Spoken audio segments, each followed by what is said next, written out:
Which means Patty's gonna be next, Amanda's online, we barely have a couple. We're okay. I haven't seen this football season or school season, so we can't.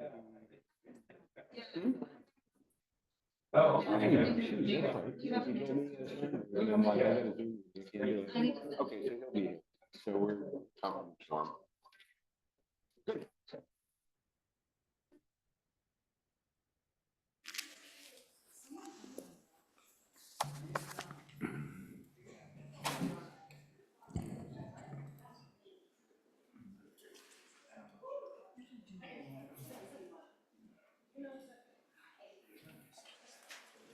Oh, it's a full house. Eddie, you're on time. You're right on You time. made it. I'm a talented man. We're 5:58. A man of many talents. That's so true. I was just telling Tess I have done my day job, gone disc golfing, gone grocery shopping, knocked doors, and I'm on time to the council meeting. Wow. That's impressive. I'm pleased with You myself. even got to get a shower? No? No, that's just, You I look know. like, is that just sweat? That's just because I'm gross from doing all the aforementioned activities. but Awesome, I'm so glad to be sitting next to You're you. very, I thought you might be. It's good to let us know. Yes, yeah. I'm also honest. That's funny. I thought that too. I was like, well. Your hair looks like you showered, that's why so nicely combed and not all like frazzled. I showered in productivity. How are you, Cheryl? Oh, well. Okay, where are we at? We almost there? Almost there. 5:59. Do you think it's a typo that the meeting, the next meeting's the 28th? 2, 3, Why would you 4, 5, The 6. Is election. As we do a Monday. But I think this is when they could come and talk to us about Oh, okay. the headworks. Okay, all aboard. Council, today is Tuesday, October 22nd, 2024. It is 6 PM, and I'm calling this regular meeting of the Barre City Council to order. And we have two members joining us online, so we do have a quorum. Council, are there any adjustments, or manager, are there any adjustments to the agenda? Potentially, I received an email from the chair of the Diversity and Equity Committee asking to offer a motion to approve the charge for their two work groups, which I'm happy to do, though I don't think it's parliamentary necessary because I think the chair can just establish subcommittees or working groups of their own committees. Correct. Okay, so then, Yeah, I I'll mean, say we that no heard, we council heard from them yep, last week, and I think there was one action that they requested the council take, and we put that, I think we put that up for action weeks sometime later. before the end of November. Yep. Is that correct? Anyone else's recollection? yeah, that was my. Yeah, so they don't, yep, they do not Okay, great, then I'm need good. that from us. Anything else, council or manager? Nope, none for me. Okay, hearing none, under visitors and communications, is there anyone wishing to address the council regarding an item that is not on the agenda? We have a few. Tim, if you'd like to come up, and if you would, please just state your name for the record. Hi, I'm Deirdre Michelle, and I live on Brook Street. Hello, I'm Shauna Trader. Hi, and I'm here because I just want to bring to your attention that I am working on a project. I'm painting an 80 by 80 group of portraits of people within the city of Barre, because I feel at the precipice of change that we're all going through from the floods that we have all lived through, really mandates that we see each other. And that's something I can give our city because I'm a painter. And I've paired with Shauna Trader, who is writing the bios for this project, which will be installed in the library next year. I've already talked with Tracy about, Tracy, what's Tracy's last name? Lewis. Thank you, Tracy Lewis, about bringing the whole project together during the Heritage Foundation, our festival next year. And we are looking for people who have been impacted by the floods or have been instrumental in helping the healing process through the floods. And I would like to paint their portrait, and it's not going to cost the city anything.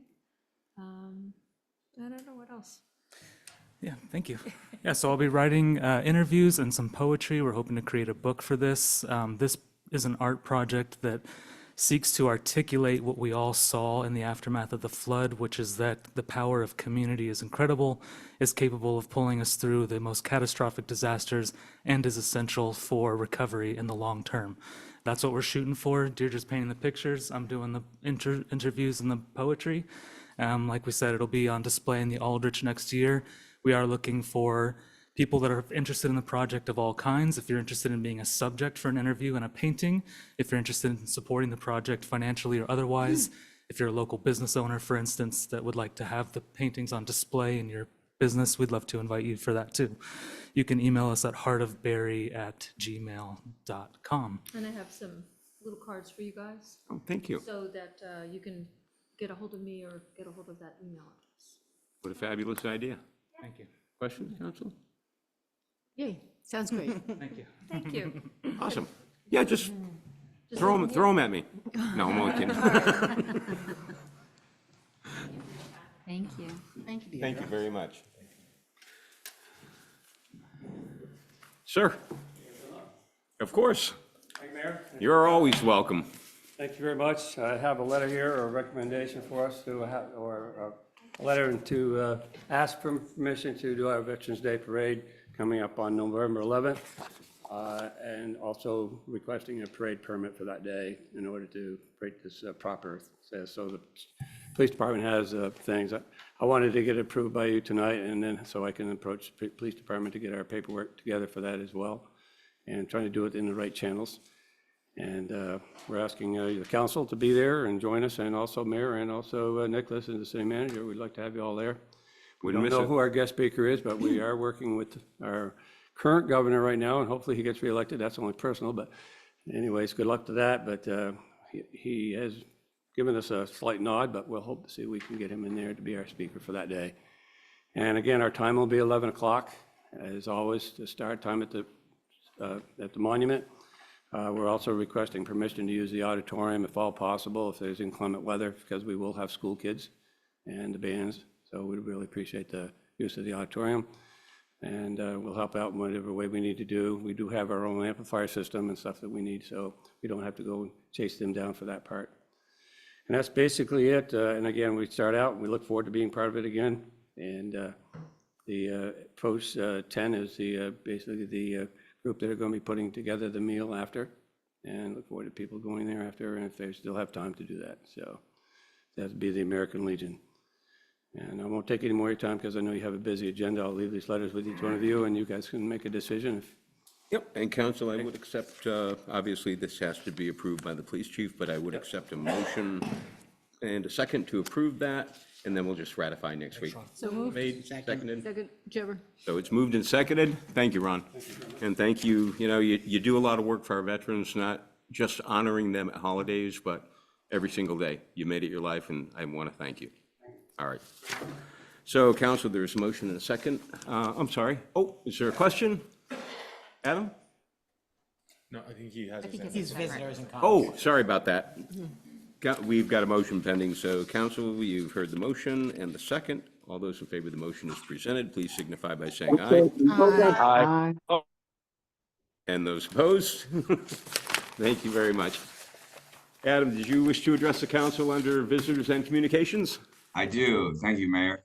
My name is Adam Jacobs, and I'm an English and drama teacher at Barre City Elementary and Middle School. And this Thursday, October 21st, from 6 to 8 p.m., we're putting on a talent show. There's going to be kids grades 2 through 8 performing, singing, cheerleading, gymnastics, painting, music, math. The PTO is going to be selling concessions and their delectable treats. And there's going to be 3 judges from the community actually there. We have Kristen Bauman, who is the director of the Aldrich Library. We have Shauna Trader, who you just met, who is part of the Rainbow Bridge Community Center, as well as the executive director of Barre Up. And we have our very own Tom Lozon, who will be the mayor, who is the mayor of Barre City, will be gracing us with his presence. And The tickets are free, and all proceeds are going to go to get winter clothing for our families from the school. So I hope to see you there. I'll be there. It's going to be great. People are really excited. Really, really excited. We're going to have some fun, and Yeah, we're going we to are. make sure the kids do as well. So Yes, it's going yes, to be awesome. Under visitors and communications, anyone else? Yes. I am Kristen Bauman. I'm the director of the Aldrich Public Library, and I'm going to not be Reba McEntire because I don't want to show you up, Mr. Mayor, at the talent show. We were told we could be in costume, but you know, I don't know if I can pull off Reba. What you see is what you get. Sorry. I am the director of the library, and I just wanted to come in and just give you a few updates because I'm on what I'm calling my 1-year anniversary tour. I have been in town for a year, and we've had a really successful year. And I wanted to thank the past council and all members of this council for the support last year. But, you know, during that time, we had another flood, and you were all busy and we were busy. So I didn't get there at that time. But I'm here now to say we've had a terrific year. We are now open at 10 a.m. every day. That's a 1-hour difference. We were open from 11 to 6 Monday through Friday and 10 to 2 on Saturdays, and now we open every morning at 10 a.m. We were able to make that change by really reworking how we work together and reorganizing ourselves and restructuring ourselves, and because of the support you gave us. Those things don't happen overnight in our world in libraries, and we are always on a tight budget, but it's really great that we were able to do that with the money you gave us last year. So I'm proud to say we're open at 10 a.m. We've been working on our website. Check out our new website. I want to do a plug for a program we're having on Thursday. We're having the Central Vermont Council on Aging in, and they're going to do a training session on how to use MyChart. If anybody has any medical issues and has ever navigated MyChart, it can be daunting and intimidating. So that's an important program we're having this week. Last week, we worked with the Spalding guidance counselor, and we've set up internships and community service hours for the teens in Barre to work in the library. We do this hygiene program exchange. So you bring in a small hygiene item, we relieve your fines, and we have that's a fine forgiveness program we run very successful. We run a harm reduction program with the Vermont Department of Health. And that is kits that we give out. We report back. The Vermont Department of Library sends them to us. We report back to them how many kits we've handed out. It really helps them track what's going on in Barre City and in Barre Town. Really important, vital information that we are then able to give back to the Vermont Department of Libraries through this program we run. And today, a 3D printer arrived. Not a huge deal to me, but man, is that a huge deal in that library.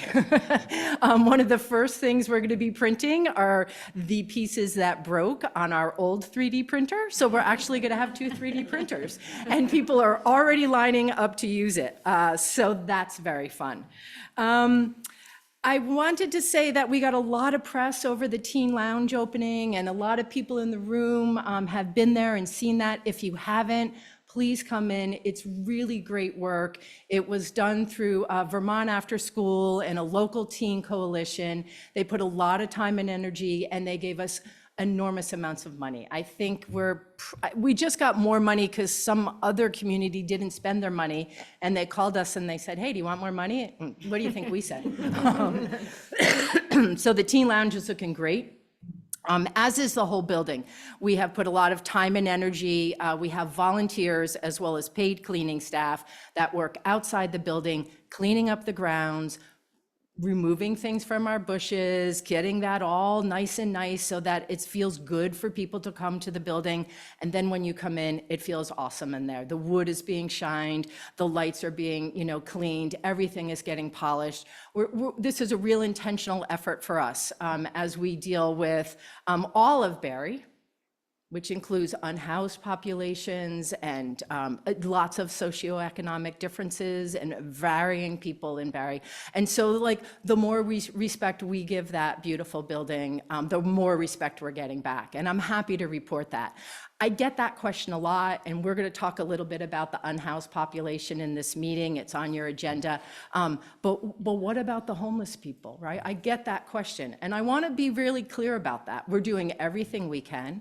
We see that it's not as bad as it's been. I don't know, but I'm hearing it's not as bad as it's been in the past, and I don't want people to be afraid to come in the building and use it. And so I invite you in. I invite everyone who's listening in. Come for a program, come for a tour, come say hi to me, come offer your assistance. Perhaps you have some talent that you could offer the people of Barre. We'd be happy to set up a workshop, sharing your talent with people. Whatever that looks like, I want you to know, and I hope you know, we're a team player and we're there for everyone. My last thing is I just wanted to say one thing. I've been reading some articles lately, and we become a culture of home buddies. I don't know if anybody read that recently, but there's this article out there about how, we're not quite ready to leave our homes after COVID. And I think a lot of people see that, right? We see that in meetings we go to and participation. And so we're looking at that as the challenge, right? How do we get people back out of their homes and building community and working together? And we do that by supporting Shauna and Deidre and the project they're doing, all the projects that we're doing at the library. So I read this article and I'm curious about it, and I watch attendance sort of dropping at meetings that we host, and perhaps there was some disappointment last night with the flood recovery program. Maybe they wanted more people, right? And so I just want to say to people that that's universal. That is not just a Barre thing. That is not just a Vermont thing. That is happening across the country. And the good news is, in my world, people come to libraries for books. That's the other article that I read, that people go to libraries, 47% of people go to libraries for books. And I want everyone to know we still have them.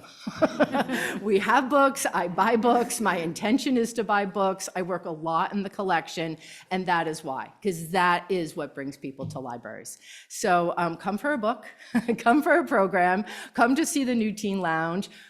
Perhaps you want to come hand out candy with us on Halloween. I invite the council. Perhaps you'd like to hand out candy. We do, and I think that will be a busy day if you'd like to see any of your constituents. I think it's going to rain on Halloween, so they're all going to be trick-or-treating inside the library, and we'll have candy for you to hand out if you'd like to say hello to anyone.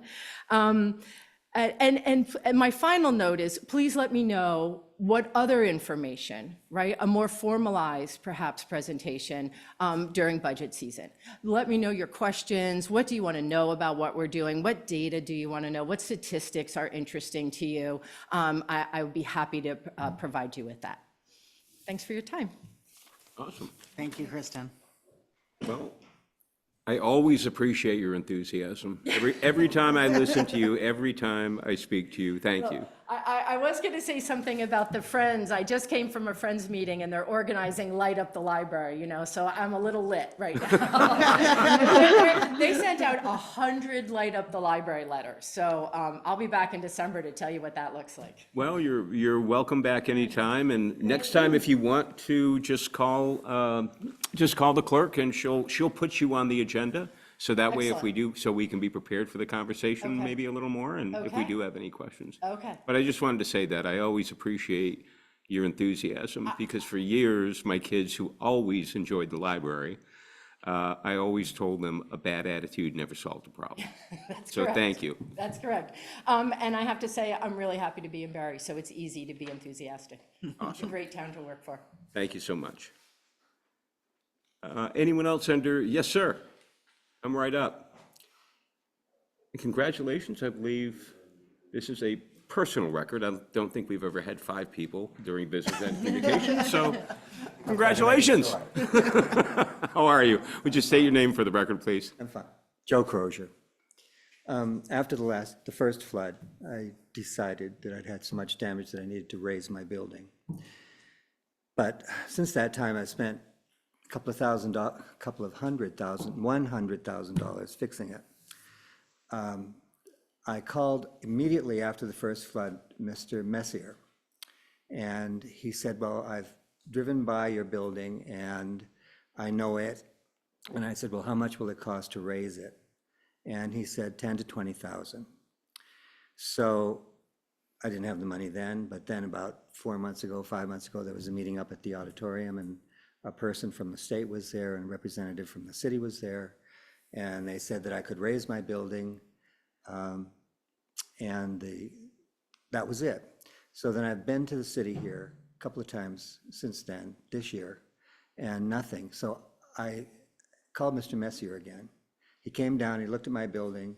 He told me it would cost $32,000 plus the money to disconnect from the electric and to disconnect the sewage and the water, and then put it back together again. So 35,000, I guess. Anyway, I also understood that I have to get a permit to raise the building. And so I read in the newspaper that some of the buyouts, I don't want to buy out, I don't intend to leave Barre. I've been here 80 years, I'm not going to move. So I need to know how I do that and whether I can do it or if it's possible. Or I know that you're not doing some of the buyouts. I understand you need your tax base. That's goes without saying. I don't want to screw up your tax base. I want to stay right where I am and raise my building. Understood. Did you happen to catch the last council meeting? Because we talked about funds that the city has to assist homeowners. So Nicholas, would you mind Yeah, I'm hitting the happy high to. points? Yeah. As far as the permit goes, if you come and see Michelle Labarge in Planning and Zoning Office, Michelle can help you with the permits. I've been there twice. I didn't realize I had to have a permit to raise the building. I'm not sure you do, sir, because if you're raising the building, you may be located in the flood hazard area. Oh, I am. But we just changed the rules. We actually just changed that ordinance. I think it goes into effect in 14 days. So 32,000 is less than 50,000. Yes. And I assume 32,000 is much less than Half the value. than half the fair market value of your home. So you may not, but Michelle, she can absolutely help you in the permitting Well, I office. thought that I might need a permit because I'm also responsible for having the police block off the city if necessary. However, I have enough property so that we're planning on moving the building over, pouring the piers, because I'm not going to put it on a foundation that can be washed out. 2009, I put a second story on the building, and I had a great English carpenter, and he said to me, Joe, you're on the water, you better bolt your building down. So I said, okay, let's do it. So he raised it up 18 inches and bolted it down, and it did not move during the flood, either one of them. And I've been flooded twice. Anyway, so I should go. Yeah. I'll let you talk. Hey, Joe, it's good to see you. And this is actually one of the items on my report, so we'll get it taken care of now. So yeah, we got $900,000 from the state legislature for elevations. At the last council meeting, the staff, had proposed some priorities for how to allocate those funds. Because I think you went to Barre Day is what you're referring to up at the Alumni Hall. And so I'm pretty sure you're on our intake for elevations. If you're not, I'll make sure you get added. There's no told deadline by for the it. city that the woman that was there, that I'm on the list. Yeah, so you should be. I just don't have it in front of me. So what we're doing is we're taking that input that we got from the city council. We're looking at I think there's 13 properties on that list, and we're gonna basically, based on those priorities, rank them. And the top three, we'll start moving off the top of the list and start elevating as much as we can moving down the list. Now, you got an estimate for 32,000. The program the state program is capped at 300,000 because some of these elevations are very costly. So we're gonna start moving down the top of the list until we run out of money. And so we should have, I have the estimates that I Yeah. can give the city. yeah, so so I think you should do two things. You should come to see Michelle and Janet at the permitting office and see what permitting you need. If you're interested in the city funding, you should wait out that process a little bit. If you want to just move forward and do your own elevation, you'll just need to see Michelle and Janet. But we should be back to the council either at the next meeting or at the November 12th meeting with the preliminary rankings of the properties. November 12th? Yeah. Okay, I'll do that. Thank you. Okay, thank you very Thanks, much Joe. for coming in. Okay, anyone else under visitors and communications? Don't see or hear anyone. So council will move forward with the consent agenda. We're going to be approving the minutes of the regular city council meeting of October 8th, 2024. Do you have any licenses or permits? No licenses or permits. Any contracts to execute? Yes. One contract to build a roof for the sludge bunker at the wastewater treatment plant, $128,000. And in addition, we will be approving the city warrants, approve the warrants of the week of October 20, oh, I'm sorry, that's under 4A, so I apologize. I'd accept a motion to approve the consent agenda. So moved. So moved. Moved and seconded. Is that all right, Councilor Stockwell? That certainly All right, is. it's moved and seconded.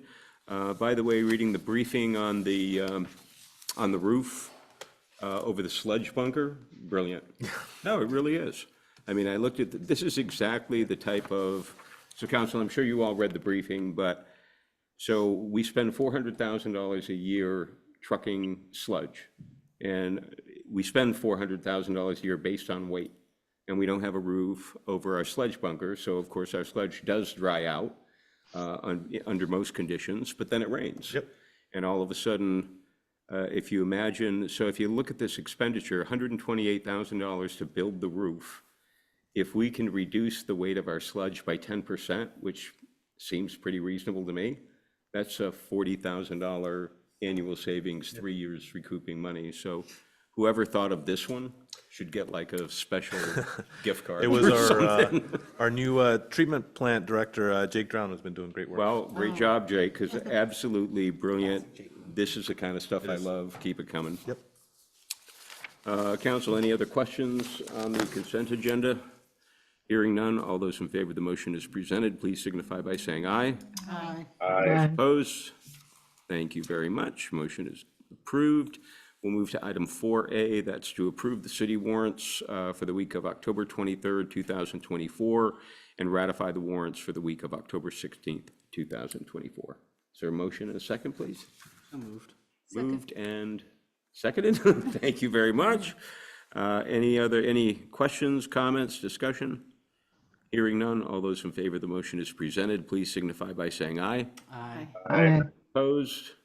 And abstention is noted. Thank you very much. Ms. City Clerk, do you have a report for us? I do, just a brief report. Ballots are coming in on a daily basis. Mondays seem to be the most significant amount of ballots, so it takes us a few days to get through those, sorting them, entering them into the system. So please give us time to get the information into the system before you call and ask if your ballot has been received. It's going to be, I mean, we're getting a handle on it now, and sometimes it does take us a few days to sort, alphabetize, and get them entered into the system. So just please have patience with us. We are doing this on a daily basis in between everything else that we have to do.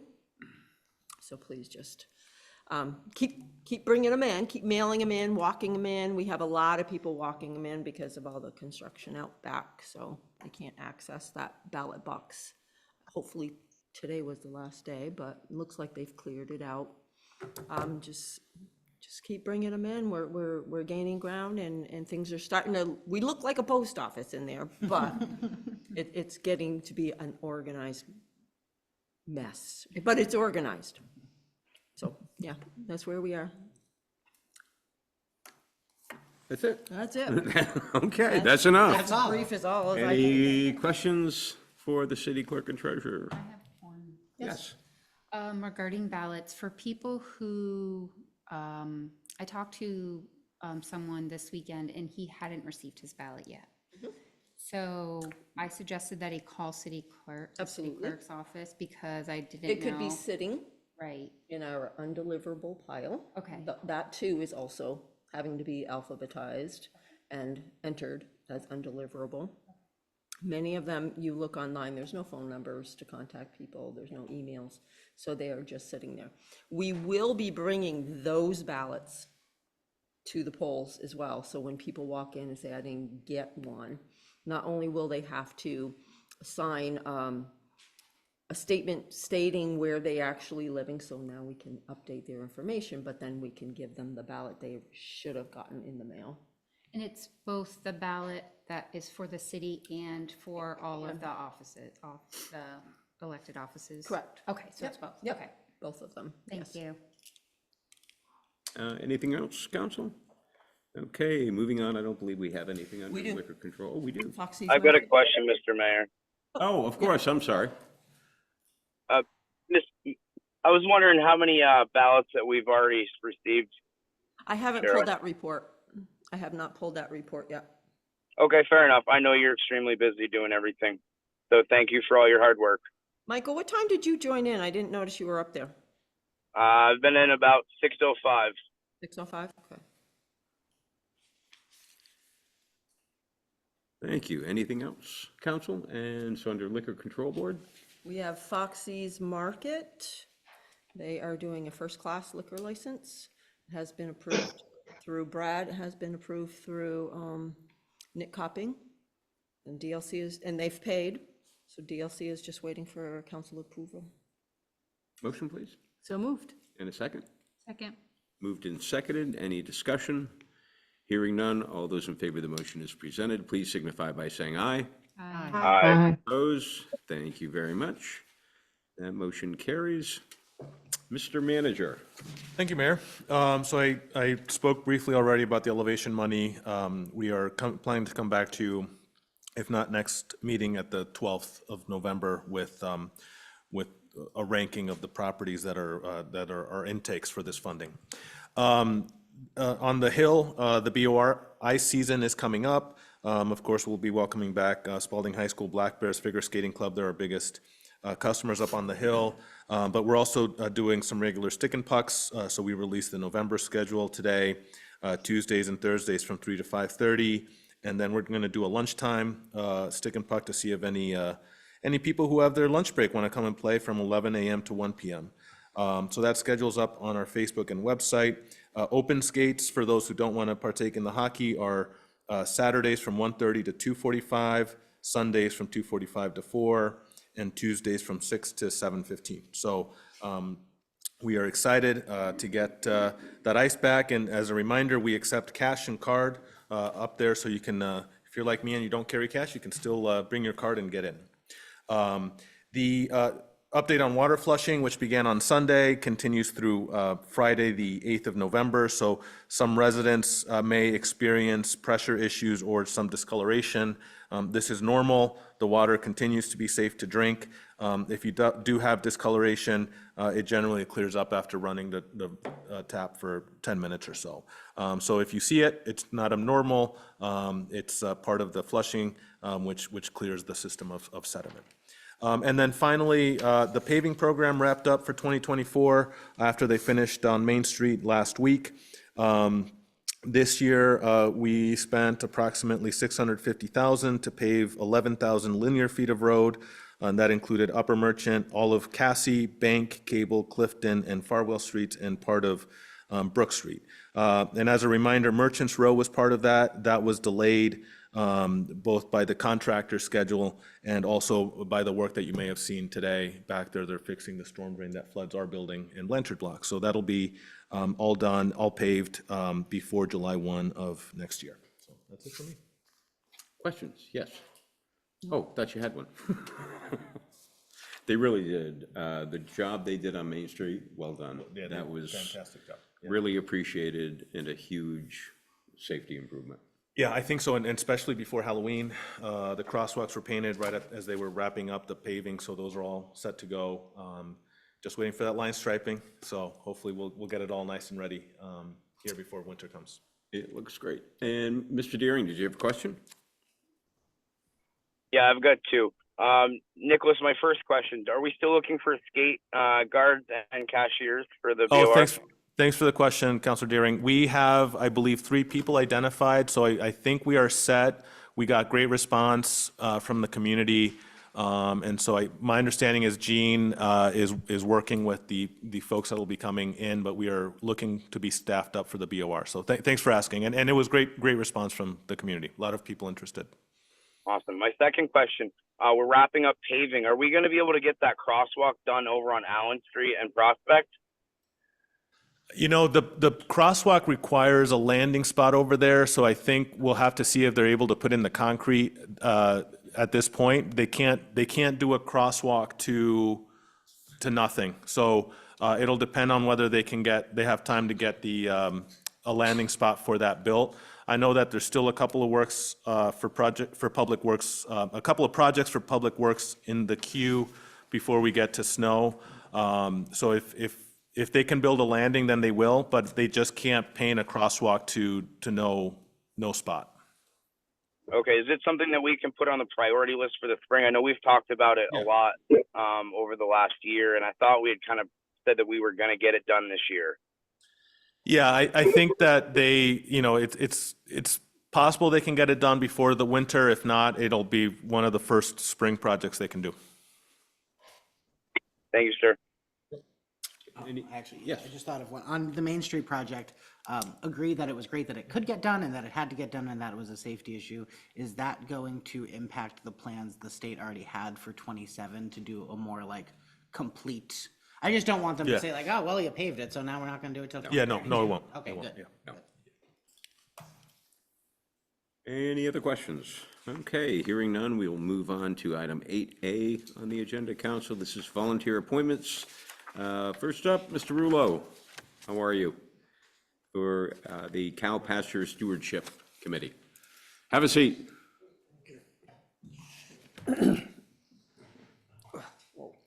Yeah, gets everybody.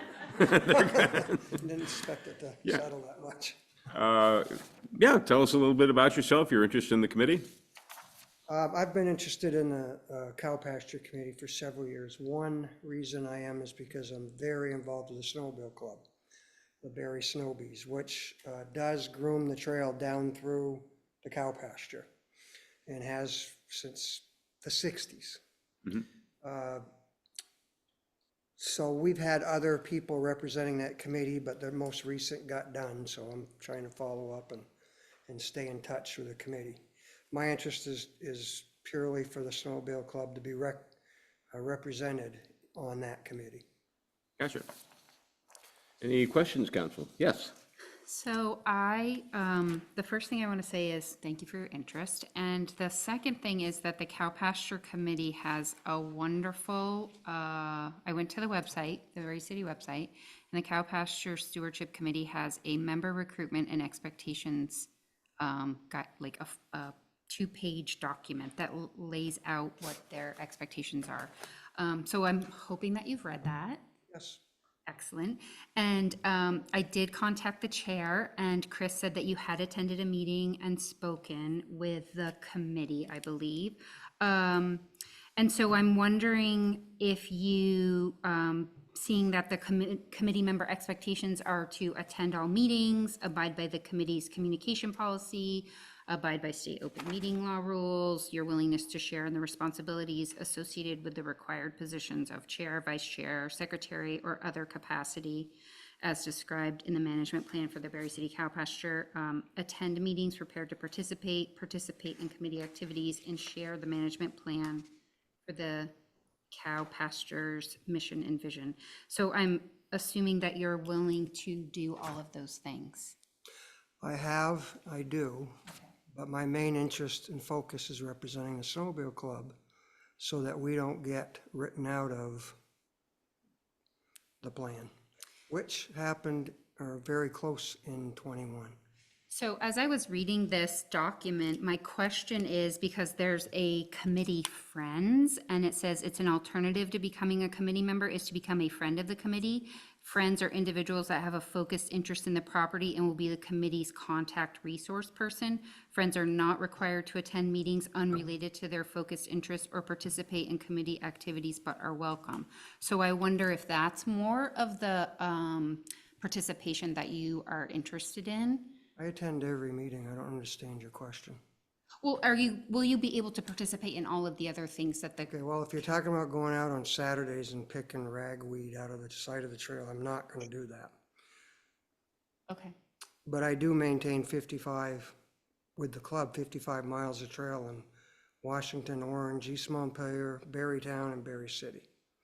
Which, by the way, I don't know if I mentioned, this piece of trail is the last remaining trail that the Barre Snowbees has in the city of Barre, that originated in the city of Barre. Okay. And it's only a mile and a half. Okay. Well, so I mean, I think that the committee has very clear expectations, so I just wanted to see if you would be willing to honor those, so. Well, my understanding is there's only 5 committee members. If they have a problem with a representative of the Snowmobile Club being there, then maybe they ought to expand their committee members. I think that's our purview, not their purview. So, thank you. Any other questions? Yes. Just one, and again, thanks for applying. Wondering about, so you feel like, so your main focus is to maintain the trail, but not like to do the work that the cow pasture does in maintaining the cow pasture? Well, we maintain the trail in the winter. But not the rest of the year? The Snowmobile Club maintains the trail in the winter. That's our agreement. And your interest is just in maintaining that trail? Yes, but I attend all meetings year-round, and I participate with suggestions and help in any which way I can. The Snowmobile Club, is part of VAST, which is almost 40,000 members, and we have a lot to add to and help with like their mapping thing they're going through right now and stuff like that. I have a lot of knowledge I can share with them for trail building, even though they're 2 different kind of trails, and it's 2 different kind of customers. They're users, but everybody can share. So that's the whole purpose behind the Snowmobile Club, is we share all our trails. Thank you. Any other questions? Yes, Councillor Chambel. I also thank you for stepping up to this position. I think it's great. I also think it's a really good idea to have representation from Snowbees, because it's just a fact that we do all have to share the trails. That said, I'm feeling like, I'm just wondering, will you still be there in the springtime, summertime, fall, to fully not just participate in meetings, but other things besides? And I understand you're being dedicated to what you're doing in the wintertime for Snowbees, but I know there's a lot of pride in this piece of property and making it grow and hoping that you're there with it. 2 years ago, we coordinated the Snowmobile Club with the Cow Pasture Committee to do some brush hogging. And that was done in cooperation of both. So, I mean, we're there for whatever's needed. They need trees cut, we got volunteers. They need things done. But I just can't commit. I do a lot of things volunteer, and I don't have time to go out and pluck ragweed from the side of a trail. I just don't. But I'm there for a lot of other things and coordinating, and I can bring in a lot of resources if needed. And then on the occasion when there is a confrontation with a snowmobiler, I get the call and I take care of it. And there was that 2 years ago as well, with a person who was entering the trail system from an unimproved trail. Long story short, we got it resolved. I went to the guy's house. He had no idea what he was doing wrong. Briefed him on that. We got the trail approved, and now it's an approved access. Mr. Deering? Mr. Rula, I want to thank you for your service and what you are bringing to the table here. And I want to make a motion to approve Mr. Rulo to the Cow Pasture Committee. Yeah, thank you. The motion has been made. Is there a second? Second. It's moved and seconded. Discussion? So I guess I have a question, Mr. Rulo. How many current, so obviously the Snowmobile Clubs maintains the trail. Do city residents use that trail they are aware of? They do. And how many of the current members of the Cow Pasture Committee groom the trail in the wintertime? Cow Pasture Committee? Yeah, how many groom the trail? 0. Snowmobile Club Okay, does it. so, but they do a lot of work in the summertime. Yeah, And your schedule is a little different, so you're making sure the trail is groomed for folks who want to use it in the winter, and the cow pasture committee isn't doing that. they don't participate in trail maintenance in the winter as far as the trail base. Right. Whether or not they go And out you and do can't some brushing. necessarily participate in the maintenance of the trail in the summer. So you do in the winter. Okay, Okay. correct. I just want to make sure I understand the arrangement. And has, We actually, during the process of approving this thing that Sonia was talking about, I invited the committee up to our clubhouse, our building where we maintain our equipment and park our groomers and all that stuff, and they came. And we had a nice meeting there, and they sat at a table similar to this, right in front of the grooming equipment. And they couldn't believe how big it was. They've never even seen a groomer. So it was a good eye-opening for both sides of the table here working on that piece of land. It was educating for them to see, the costs and equipment, the fuel and everything that we have, the resources to maintain trails. We maintain 55 miles of trail in this region. understood. Any other questions? Not seeing any. We have motion to approve. All those in favor of the motion as presented, please signify by saying aye. Aye. Aye. And those opposed? No. No. And let's see, could I get a count? Counselor Guston, you were a aye? Yes. Okay. Counselor Deering, you were an I. Counselor Chambel? Aye. I was an aye. That's all we need. Motion carried. Thank you, sir. Thank you, Mr. Mayor. Thank you, council. And moving right along, folks. Did you put these in the correct order? Didn't even notice. Yeah, they were. Transportation Public Mr. Works. Bauer. How are you, sir? Did I pronounce your name correctly? Yeah. Thank you. How are you? Good. Why don't you tell us a little bit about yourself? Kenneth Bauer. I've been involved for most of my career in the transportation sector in one form or another. I've served on various facilitator type positions and safety related boards, safety threat awareness programs, training, and I'm to understand we have a log jam here in Barre. I thought perhaps I could give a hand. Questions, Council? I Sure. I don't have a question. I don't have a question for you. Thank you for applying. I have a question because I did go and look at the committee website for this committee as well. And it seems like this is a not functioning committee because they don't have enough members. They Is don't have that a true? quorum, correct. Okay, so with the appointment of Mr. Bauer, then we will have enough. Correct. We would have, if Mr. Bauer is appointed, we would have 3 members on a 5-member committee. Okay, so everyone has to show up for every meeting and hopefully recruit more members. But then it hasn't been functioning at all. It has not met for a long time because of a lack of quorum. Okay, okay. Thank you. That's all I have. So have you, oh, sorry, go ahead. So it sounds like you have an interest in transportation and public works and some experience in both? Yeah, that's been my whole career has been in transportation sector. Could you say a little bit about that?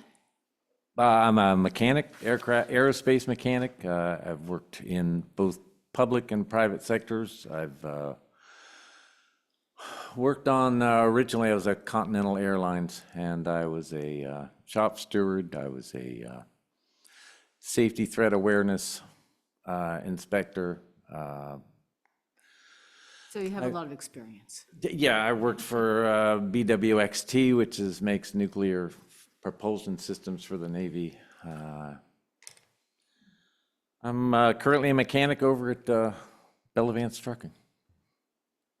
All right, thanks. And so this is an advisory committee, which means we can say, we're sort of thinking this would be a good idea, but in the end, the resources of Public Works are limited, so can act as an advisory committee only. Does that sound okay to you? That's exactly how I served in Continental when we had, for instance, the infrastructure committee or a tech ops input infrastructure committee. Basically, it was just what our recommendations are on what we should build and how we should do it. But it wasn't binding decisions, just like I think this position isn't any binding decisions. Just to help you guys make decisions, as far as I'm aware. Thank you. So, Mr. Bauer, have you taken a look at the committee? Have you read some of their minutes or Yeah. watched some of the meetings? I realize they have I haven't not had a been- chance to watch the meetings, but I did. Yeah, I think they've been non-functioning for quite a while, so I'm not surprised, but. That's the reason I'm really here, is because there Well, seems to be and- such a need, and we appreciate that, truly, that you're stepping up. But I always ask the same question of every appointee. You understand the time constraints, you understand, the work involved to function as a, participating committee member and a good committee member. So you understand all of that and you're prepared to make that commitment. Sure. Perfect. If it doesn't work out, we're not in any worse shape than we're in now. So, I like your style. So, motion to approve. thank you. Second. Moved and seconded. Is there any discussion? Hearing none. All those in favor of the motion as presented, please signify by saying aye. Aye. Aye. Opposed? Thank you very much. Motion carries. Thank you very much again, sir. Thank you. Okay, next up, Kathy Partlow.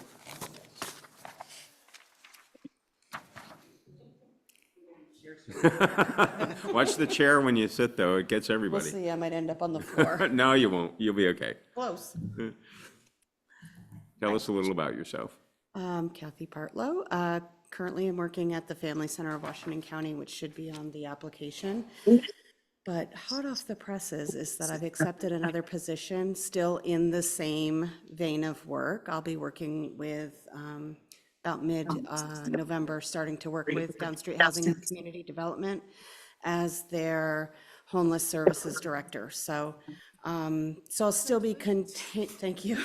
I'll still be continuing in the same line of work, and more specifically, although the Family Center, we are definitely invested in Barre, and we're here very often working with folks that live here and reside here in hotels as well.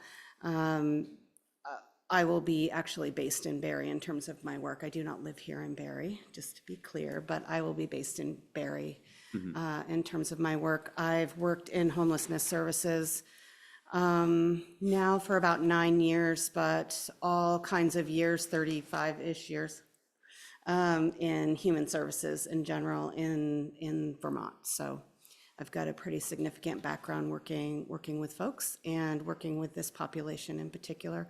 I'm currently a housing coalition chair here out of Barre, but out of Washington County, and also serve on several statewide committees with similar focus of work. Super. Council, it's all yours. Yes. Just a similar question to what Sonia just asked about Transportation and Public Works with Kathy's appointment, Yeah. What would that bring the? So the task force was made dormant. When was that test? This spring, or late winter? In May, thank you. So it's dormant, there's no appointees, it's a blank slate. Okay. There were no appointments made by the council at that point, and the other members were, they did not run for reappointment. So completely blank, it's currently 7 members, Kathy would be the first one. I think we're gonna reduce it, we're gonna propose reducing it to 5 at the next meeting. And I know Tess has done some recruitments of other candidates that will be coming your way in the next 2 meetings. So we should have a fully staffed, fully appointed homelessness task force, assuming the council appoints, by the early November meeting. And then just a follow-up question is that with your new job, again, congratulations, like they're aware that this is something you want to do and you're able to like make room They're for these absolutely, meetings and. absolutely for it. I mean, one of the reasons that there will be a homeless services director there is because although they've currently been doing lots of work with folks who were formerly homeless, moving them into housing, they haven't necessarily had a staff person whose focus was on that trauma-informed work and sort of carrying it out. And as you probably already know, they are purchasing the Quality Inn, and it will become a nonprofit homeless services hotel, part of my position will be to run that hotel. And so it's still in line with that. And obviously, we've had the conversation already, and it's definitely in line for Downstreet in particular to be more involved in that work here in our community. Great news, thank you. I move to motion to appoint Kathy to the committee. Second. Moved and seconded. So it sounds like you have, and you do, but I always ask appointees, you understand the work that's involved, you understand the time required, and you're prepared to make that commitment. Yes, although I'm betting at this point that is a little bit fluid, but I'll be part of that process, absolutely. And Great. I think other folks around here would probably tell you I'm pretty diligent about what I do. And you mentioned that you'll be running the hotel over on South Main Street. Do you think that would ever create conflicts of interest between your work on the homelessness task force and if you do, how would you handle those? Just bring them to someone's attention. I mean, I'm not thinking of anything right off I suppose if there was some permitting or something, that's all been done. So if there was some permitting something, maybe I'd have to recuse myself for particular discussions. But in terms of it being an advisory role, counselors or other members of the committee could take what I say with a grain of salt if they chose to, right? And just not, or ask me to recuse myself, but I have no problem saying, hey, this might be a conflict, and identifying that myself. Perfect. Thank you. Council, there is a motion and a second. Is there any other discussion? Hearing none, all those in favor of the motion as presented, please signify by saying aye. Aye. Aye. Those opposed, thank you very much. Motion carries. Congratulations. Amy Galford, how are you? Peter and me together. Coming up, but I'll start. So I'm Amy Galford, and Peter actually recruited me for this as us to be kind of a team on this. He had previously had service on this, but wanted me to take the lead on this. So a little about me. My background's in environmental science. I do work for the State Department of Environmental Conservation, but not in the waste management area. So it's just a personal interest. I'm one of those people who's compulsive about recycling and hazardous waste and Green Up Day and all of that. So it suits my interest there. Let's see. I have been attending the meetings. So I went to, in July, they had an executive board meeting that I attended, and I attended the September 4th and October 2nd Board of Supervisors meetings, just letting them know that my official appointment was pending. So I've certainly asked questions. I haven't been a voting member, but I have a sense of what the meeting requirements are and that sort of thing. I won't say much more about my background if you have questions, there is a public hearing tomorrow evening about their budget for the upcoming cycle. So if you're interested, I can tell you a little bit more about some of the items that are on that agenda. I've gone to some of the meetings. Peter's gone to some that I had a conflict with due to a family emergency. So we've kind of been already functioning in a dual role, trying to have coverage at that meeting. And I think it's an odd municipality. It's a district of 19 smaller municipalities. I think out of population, Barre City is certainly the largest, I think, with Montpelier just behind. So I think having us represented there in terms of just the amount of solid waste we make and the interests and the number of businesses we have and the financial implications, it's important to have Barre City represented on that. Super questions, Council? Yeah, go for it. Not a question, but one day I will convince you to run for office. And this is a brilliant start, so thank you, Amy. I have no interest in politics. I know. I don't really have a question because Peter and Amy are here most weeks. Their service to the city and to the area in general is well known. I'm just delighted to have you both here. So just to understand, obviously, Amy, you're running as our representative to the Central Vermont Solid Waste Management District. And then Mr. Anthony, you're running as the alternate.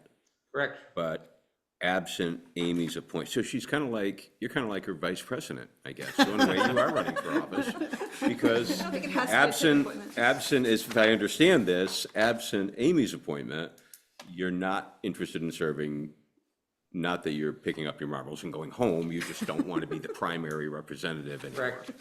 Okay, so you are a vice president. Awesome. So the motion, did we get a Just one motion? point of clarification, Mayor, if I may. I had a typo in the memo. The seats for the solid waste district I checked are 2 years, not 1 year. So they are eligible for 2-year terms. They're both vacant. They would both expire June 30th, 2026. So just a clarification on that typo in the memo. Didn't know what you were getting into, did you, Amy? Oops. Councilor Deering has a question. Counselor Deering, you have a question?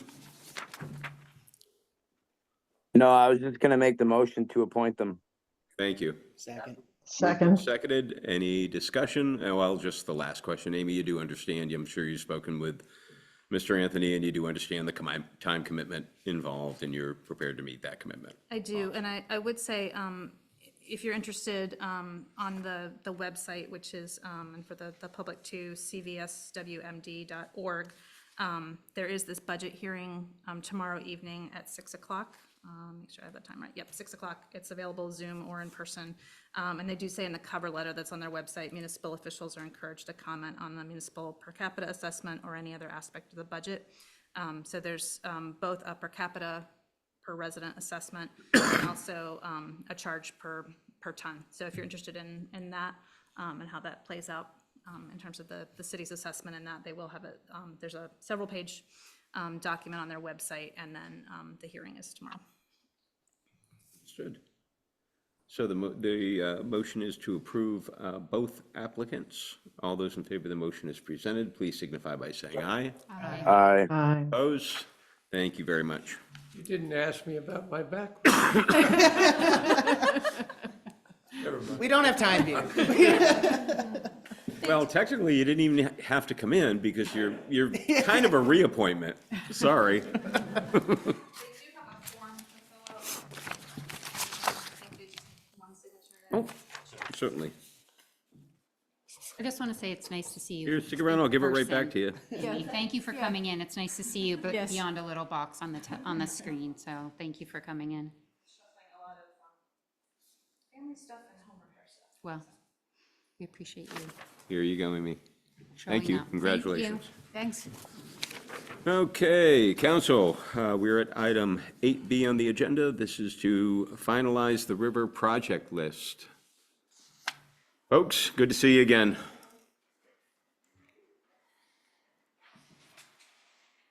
You'll need drag one more over there. There you go.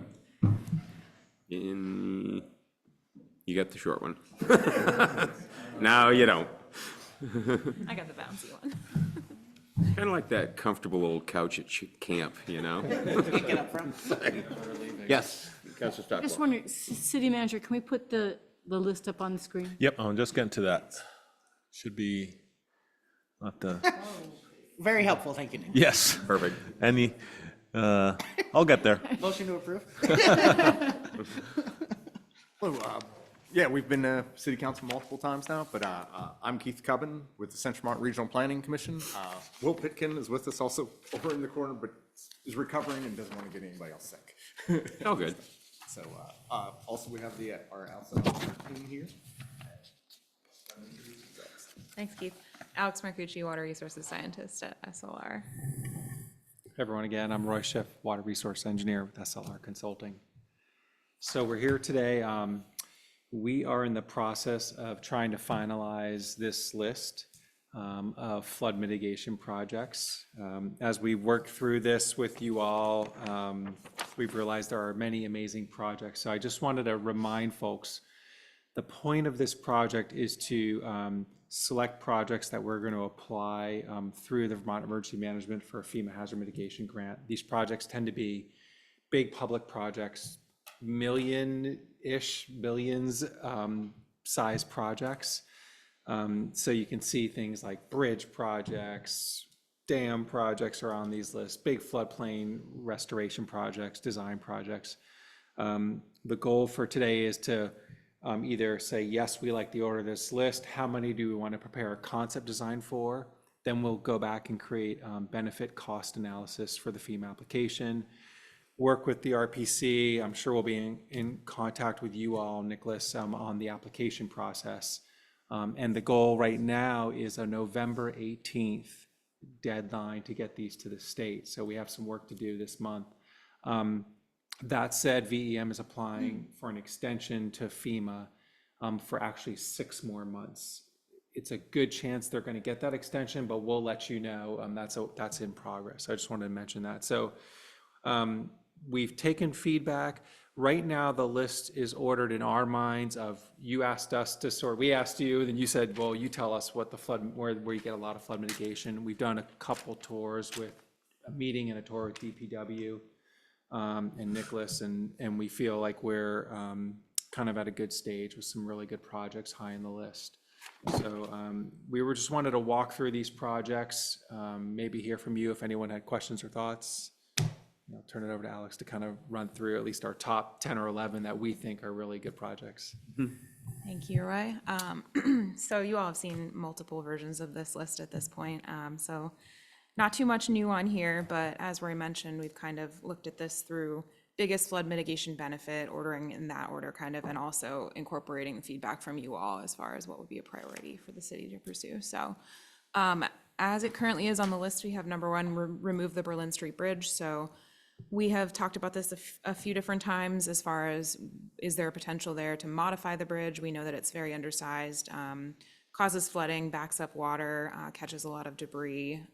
So at this point, we've kind of landed on, in discussion with the city, removal of the bridge as an option, and potentially building a new bridge, a new footpath type bridge in its place, so that there would still maintain access for the folks that live in that neighborhood to be able to get downtown, but there is kind of, it's somewhat of a redundant bridge for car traffic in that there's another bridge nearby that can access the neighborhood. Sorry to interrupt, this might be a semantics thing, but with these top 11, are you saying that like the Berlin Street Bridge is number 1, Willie Street is number 2, or are you looking at that as like, these are like the class A priority? Like, are they grouped as like, do you know what I'm saying? I'm not explaining it well. Yeah, I think generally they're ordered, and for what we've been hearing and what we understand the issues are for flood mitigation benefit. But the bolded, everything above the bolded line and the things that are in bolded text are, we're kind of looking to you all to narrow down and finalize that list for what we'll be preparing the concept designs for, the BCAs for, the cost estimates, and ultimately the applications that'll go to VEM. Great, thank you. So next after the Berlin Street Bridge, we have the Willie Street Bridge, which we talked about last time we were here, and how, as shown in the FEMA flood profiles, that backs up water as well and doesn't pass much other than the 10-year flood there. So that project is kind of coupled with project number 3, which is the buyout of 572 North Main, which is in process. And so that property, it's a decently sized property right upstream of the bridge on kind of the north bank. So the project there would be to modify the bridge to increase the size of the opening, basically widen it out, raise it up a little bit so that it can pass more water and also debris, as well as lowering the land adjacent to that on the 572 North Main property, so that you would provide some space for floodwater and also for debris, trees, sediment to settle out rather than getting stuck in the bridge there. So up next, after the Willie Street Bridge area, we have Gunners Brook. And as we know, a lot of work has happened in kind of the Harrington Brook Street neighborhood there. So we have a number of properties. I think there's 5 that have applied for buyout in there that are hopefully going to be approved. And so that'll kind of expand on the work that's already happened there with the floodplain restoration and the debris catchers. So expanding the footprint of the floodplain restoration. So we'll have 5 more properties that will be able to lower the land there to provide more space for floodwaters and for sediment, debris, and everything. And then what we've seen happen at the debris catchers in the past couple of floods is that the debris catcher that's there kind of gets filled up with trees, with debris, with some sediment behind it, and turns into somewhat of a dam during flooding. And so that has caused water to kind of jump out at the debris catcher, flow down Brook Road, and cause some additional damage there. So part of that project would be looking at reconfiguring the debris catcher. So potentially kind of, rather than having one big channel spanning debris catcher that kind of creates a dam and flooding, would be maybe a few smaller ones that are more toward the sides of the channel that will allow floodwaters to kind of get through the middle of them in flooding and not totally just dam up and fill up fully with debris. So that is 4 and 5 are kind of coupled in there. And then number 6, as well as 7 are also paired. So this is the Desero Machines site. So they've also applied for a buyout, and it's a pretty good sized parcel where the land along the river is higher than the road elevation is. So water kind of gets stuck in that neighborhood there when it floods. So that property would be the buyout of, or that project would be the buyout of Desero Machines, and then lowering that land on the parcel there to kind of help guide floodwaters back to the river and hopefully reduce flooding of the adjacent neighborhood. And then the trestle bridge we've talked about at length. The trestle bridge is, of course, it's still on our priority list, and that'll be removal of the trestle bridge, and V-Trans then maintains the right to build a more river-friendly structure in the future, but the project on the river list is to remove that bridge. And then number 9, the hydrology and hydraulic study. So doing some more in-depth modeling and data collection and lots of calculations to inform kind of flooding patterns, both as far as timing of water and how much water is coming into Barre City, and then how floodwaters leave the channel, the patterns of how they flow kind of around the city. And that work would also inform looking at all of these different kind of restoration projects that we're talking about and testing out different, what we call alternatives. You know, if you lower land here, how much can that impact floodwaters for folks in the neighborhood across the river, adjacent, et cetera.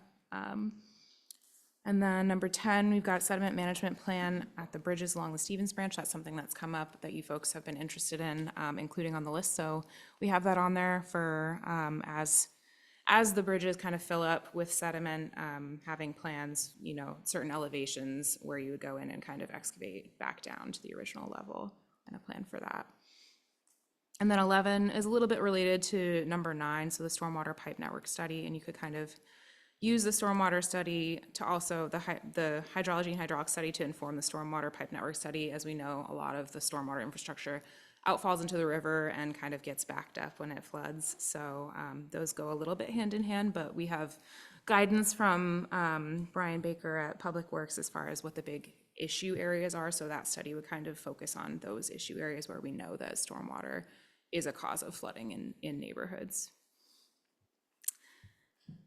So that's kind of the top bolded list as we have it right now. And we were curious also about whether the North End Culvert project, we know that that's in final design right now. If you wanted to, through this funding, through the river project, pursue like the implementation to build that project. So that was one we weren't sure. We wanted your feedback on whether that should be on the list or not. Yes.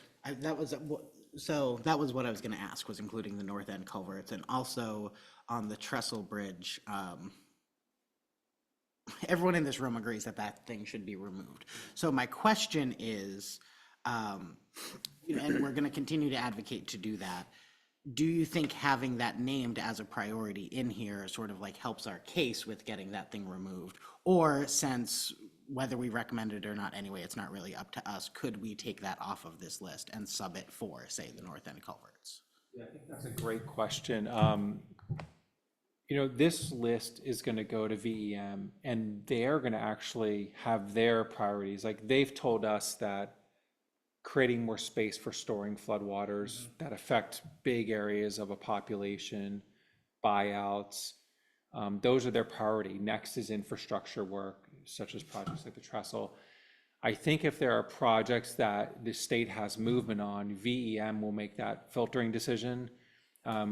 We've had so much discussion about it, we opted to say, let's leave it on our list. It seems to be a community priority. It comes up in every conversation. So that's sort of why we left it on.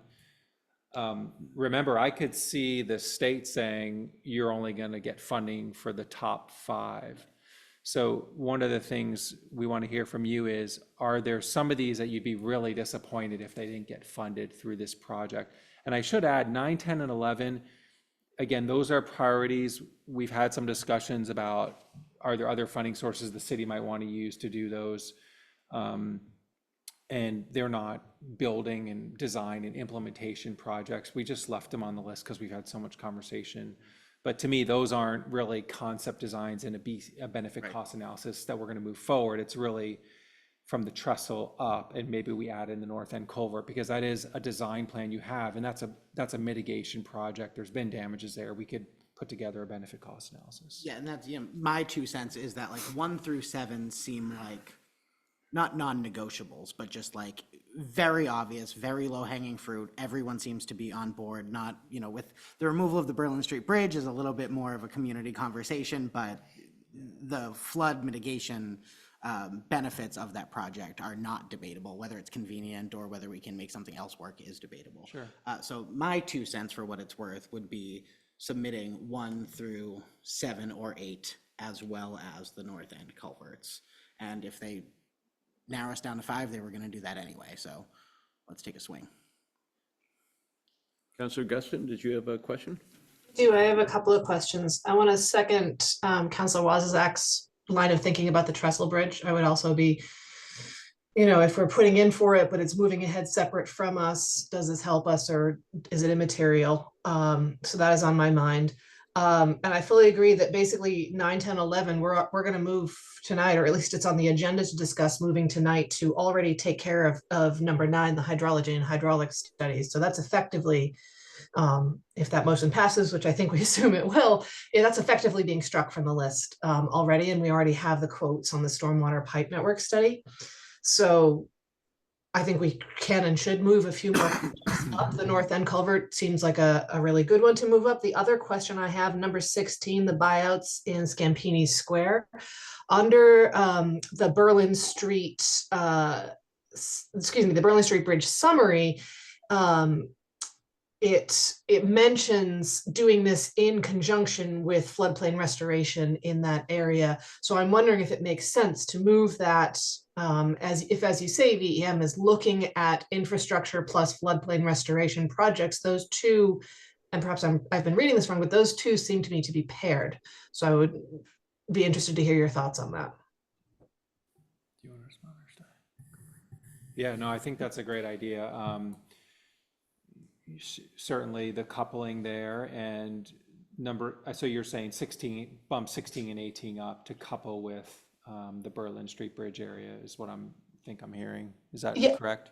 Yes. Yeah, I think so. That's what I understand the description of the Berlin Street Bridge to sort of implicate as well, and saying that it can couple with floodplain restoration. So in order to make that it gets a whole bunch of things done. That seems to me to be a large but deeply impactful project. And I was just going to add, I think that's a great suggestion as well. I was going to add 17. I think I heard 16 and 18, but 17 is actually clustered with those Scampini Square properties. They're all one big. Yeah. So. Yeah. And do you think that would have more impact than, say, 13? Because that seems like it's a larger area to lower.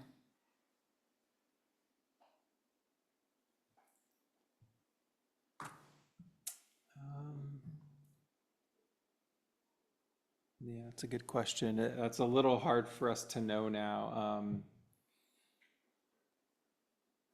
Yeah, 13. I guess the one question go ahead, Alex, do you want to add something while I'm thinking here?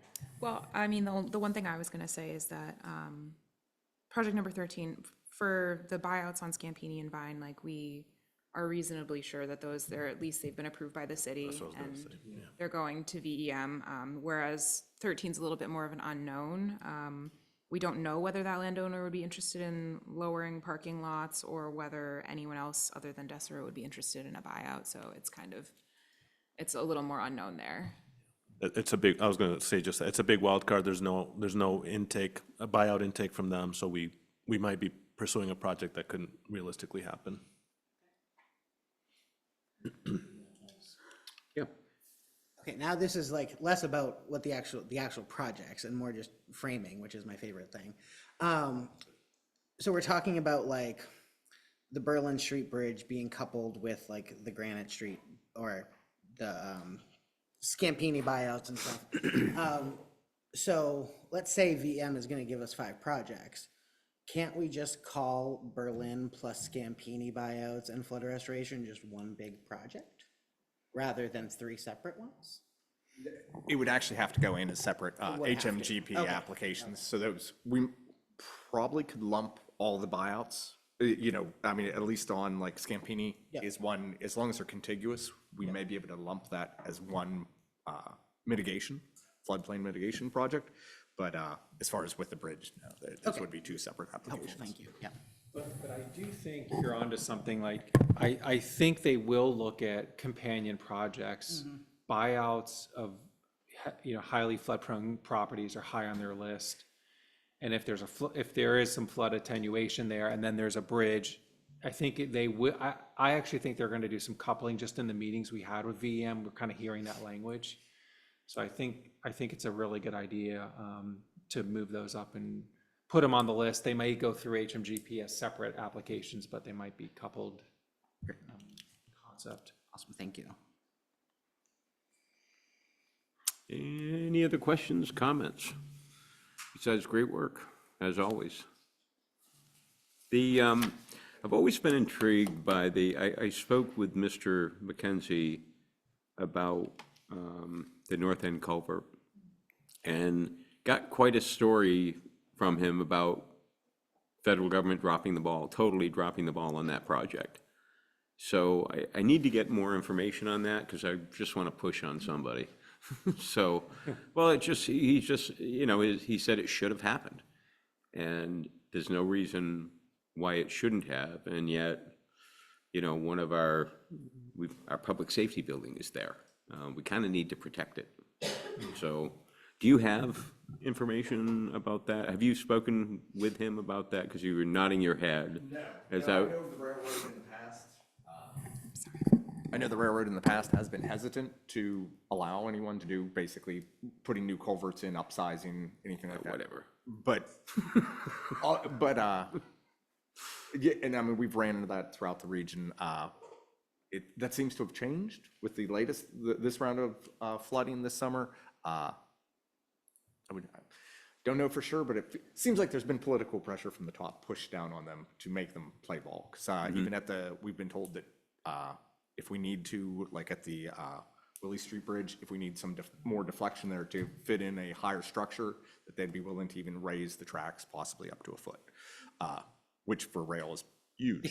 Yeah, you know, like usually you don't get anything like that. Play the lottery tonight too. Yeah. So, you know, we're pleased that they're showing up and allowing us to at least discuss with them on any of these options. We do have a meeting Monday. We were trying to get it scheduled and get it in before we came back to you, but with V-Trans to discuss any of these projects, and so many of them are bridge related, just to make sure we understand any complexities that can be there, especially, you know, like Berlin Street technically is a town highway major collector, so that we're dealing with any of those pieces as we progress with this. Yeah. And, you know, we have been having ongoing discussions with V-Trans and the railroad about Bridge, you know, 308, which its sole purpose at this point in time is to catch debris and flood the city. That's all it does. It can't support the weight of a train. It's not aesthetically pleasing. It just catches debris and floods the city. Yep. And I think the concern of V-Trans and the railroad is that the city is going to vehemently oppose a replacement trestle. And that simply, you know, we're reasonable people. That's not necessarily true. If they can present a design that is a significant improvement, you know, we understand the need to balance commerce, you know, balance the needs of the railroad with the city's needs. And we know that, but like I told them, you know, we're not going to agree to a design that we haven't even seen, you know, so we know what's going on. You know, we hate the trestle.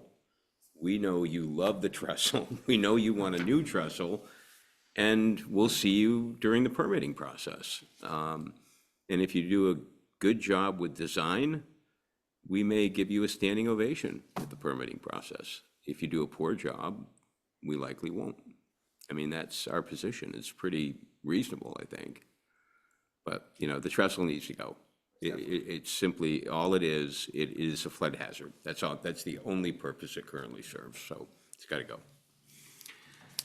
Good job, council. Any further adjustments to the list? Mr. I Mayor? don't know if you want a, I just want to make sure. Hand up, Councilor Deering. I think Steve had it too. Oh, Sorry, technical glitch. oh, no, Mr. McKenzie?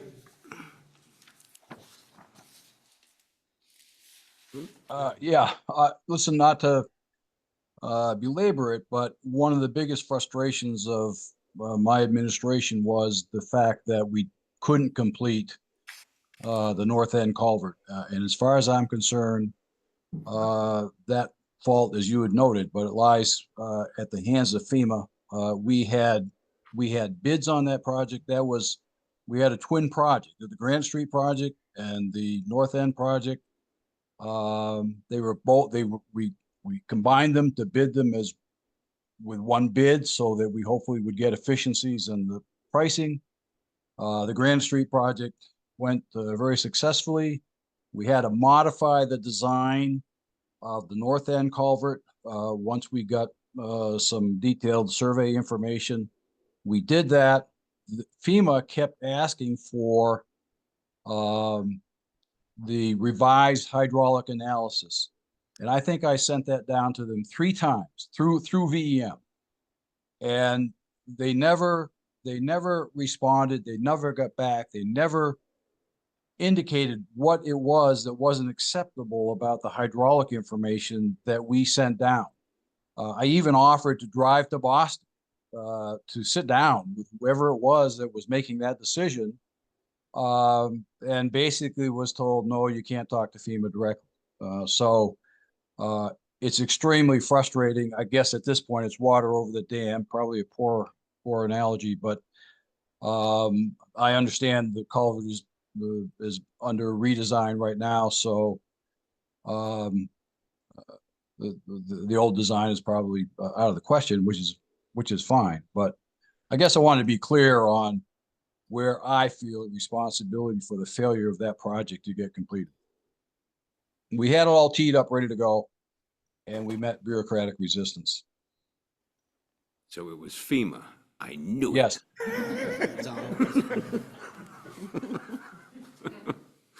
Yes. One last question. So we've done a little shuffling here, and we've heard about the north end culvert a bit. Maybe in terms of the order of this list might influence some of the VEM decision making. So I just want to make sure we're clear. Like we propose bumping 16, 17, 18 up to couple with the Berlin Street. So it's almost like Berlin Street Bridge area, and there's 4 components of that. Then we have the Willie Street Bridge area. Then we have sort of the Harrington Gunners area. So those are 3 big mitigation areas, which all seem like great projects. Then we go to the Granite Street area, and then it's the north end culvert and trestle. Like, I just want to be sure where do we want to put the north end culvert way up top? I mean, do we really want to say that's where we want to put some initial funding to get some construction money to put that in, since it's on its way, or do we kind of keep it mid-list? I mean, it's been a pending project for so Well, damn and long. even if we upsize the culverts, but we Right. don't do Berlin Street Bridge, the size of the culvert's not gonna matter in that situation. It's still gonna flood. It's kind of a separate, yeah. Right. Yes. My question, when we're looking at this, is when you look at the cost category, for the north end culvert is low. So when I realize low is all relative. Yes. But I think that coupling a low project with a moderate or high project gets us way more bang for our buck. So, I mean, I would be in favor of just, I mean, sure, throw the north end culvert in, but I think the other projects are, you're coupled with all the other things will make a much bigger impact. Yeah, I'm fine with that. Well, we'll keep it, maybe we'll put it in, it seems like, so we're gonna end with like the trestle, right? Because the other 3 other studies, and the north end will kind of fall right in there. Maybe we'll put it above or below the trestle. And thoughts on that? Yeah. Up one above it, maybe? Yeah. Okay. But, you know, it's tough. I mean, as you know, they're all important. Yeah. Depends on, you know, And- where should they be ranked? Where do you live? I And- mean, that's what it boils down to. You know, because they're all important and they're all contributing. And the other thing I think it's important to add is there's a lot of important projects, especially in Barre, below this line. Oh, right? yeah. And these studies will really start to identify these. There's other funding sources that are going to be out there beyond this, especially for the next round of flood money that's likely to come through the state from 24 summer flooding. So I just want to throw that out there because a lot of people have talked to us about these projects that maybe not be bubbling to the top of this list. And we're saying, what are big public projects that have this big price tag that fit this specific project funding? But we want to keep these on this list. I mean, there's 50 great projects here in Barre that will make a huge difference to the city. That we'll start chipping away at, so. Absolutely. Just want to throw that out there. Any other comments or discussion, council? Nope, don't see any online. Once again, thank you. Thank you. Always Have our a marching orders. pleasure to have you. Appreciate all your work. I learn something every time. Thank you for all your help. Wondering if I could keep Roy at the table, at least for the next item, just in case there's a question on the hydrology study. So Yep. close, Roy, so close. So council will move to item 8C on the agenda. This is to authorize $165,000 in ARPA funding for a hydrology study. You may have recalled council swiftly and quickly authorized $80,000 for the completion of a hydrology study. And then unfortunately, when we received those estimates, they were significantly more, roughly a little more than double. And it now requires $165,000 in funding. So it's a discussion that I think you all understand the importance, Nicholas? Yeah, and one open question, which I talked to Roy about, was, you know, was there an ability to share this cost with other municipalities? After Roy and I talked, it didn't seem like we would get much bite on that. What we're paying for is going to be way more in depth than what any other partner municipality would get. So there wouldn't be much value to a Montpelier or a Berlin or a town of Barre of hopping onto this study with us. So I just want to make sure I'm responsive to that question that come up when we had last discussed this. And Roy, I don't know if you have anything else to add, but I think there's broad agreement that this is important. I think Roy and I also spoke, and there doesn't seem to be much chance of convincing other people to help us pay for this based on what the study would do.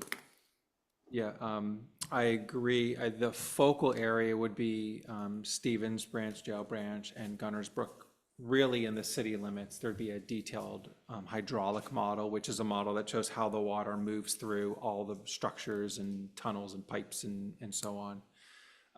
And then the watershed study is bringing water from Barre Town and surrounding communities through a model to that point. And so you have to sort of pick your analysis points. And we did a bunch of scoping, and as we walk through this project list and understand the extent to some of the flood issues, that's kind of how we sort of thought about the scoping. So it's several miles of each of those brooks would be in a detailed model that would allow you to evaluate pretty much everything, close to everything on this list. So I think there may be some uses for others, and others could grab the model and adapt it and build on it, but the focal would be for Barre City and the hydraulics here. Understood. Thank you. Yes. Motion to authorize up to $165,000 in ARPA funding to commission a hydrology study. Second. Seconded. Is there any discussion? Good. Hearing none. All those in favor of the motion is presented, please signify by saying aye. Aye. Opposed? Aye. Thank you very much. Thank you both. Council, we are and thank you very much again. It's always a pleasure to have you. Council, we're at item 8D on the agenda. This is the Headworks Bond Project update. You did receive some updated information, I believe. Yes. By email. There was in the packet and by email. in the packet, yeah, and I'll have a PowerPoint that will show, be pretty brief here, I think. Let me get back to the sharing screen.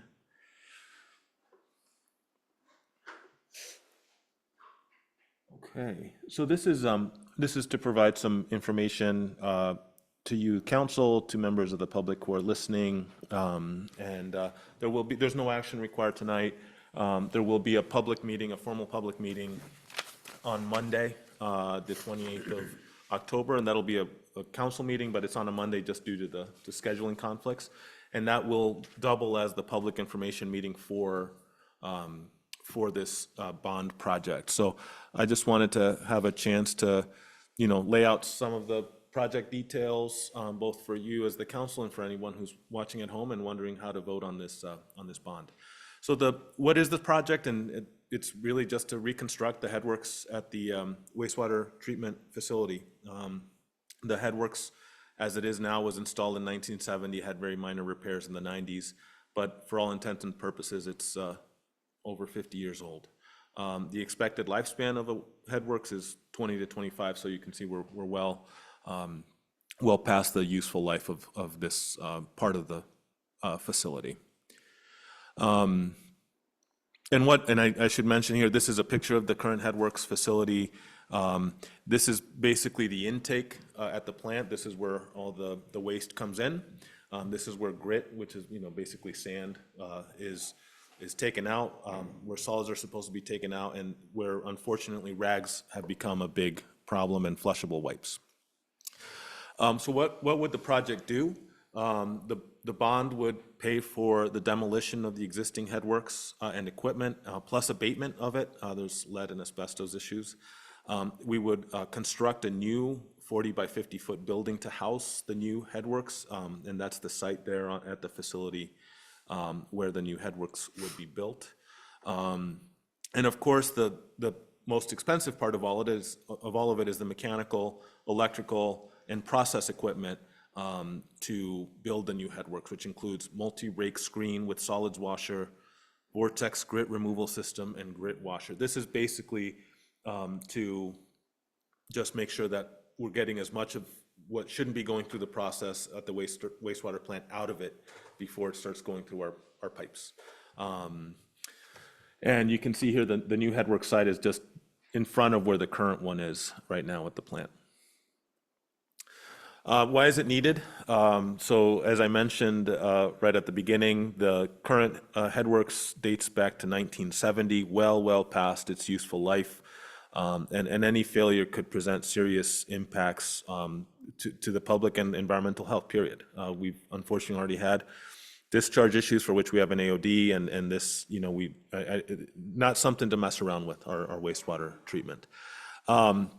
The second bullet here is really important. We're already experiencing this, so without really good screening, the whole rest of the process doesn't work well, right? So right now, we have a channel monster, which works part of the time at half speed, and it's trying to remove the rags and the grit and the wipes now, but it doesn't really do adequate work. And it was really designed to remove things like small twigs, and so it's really not.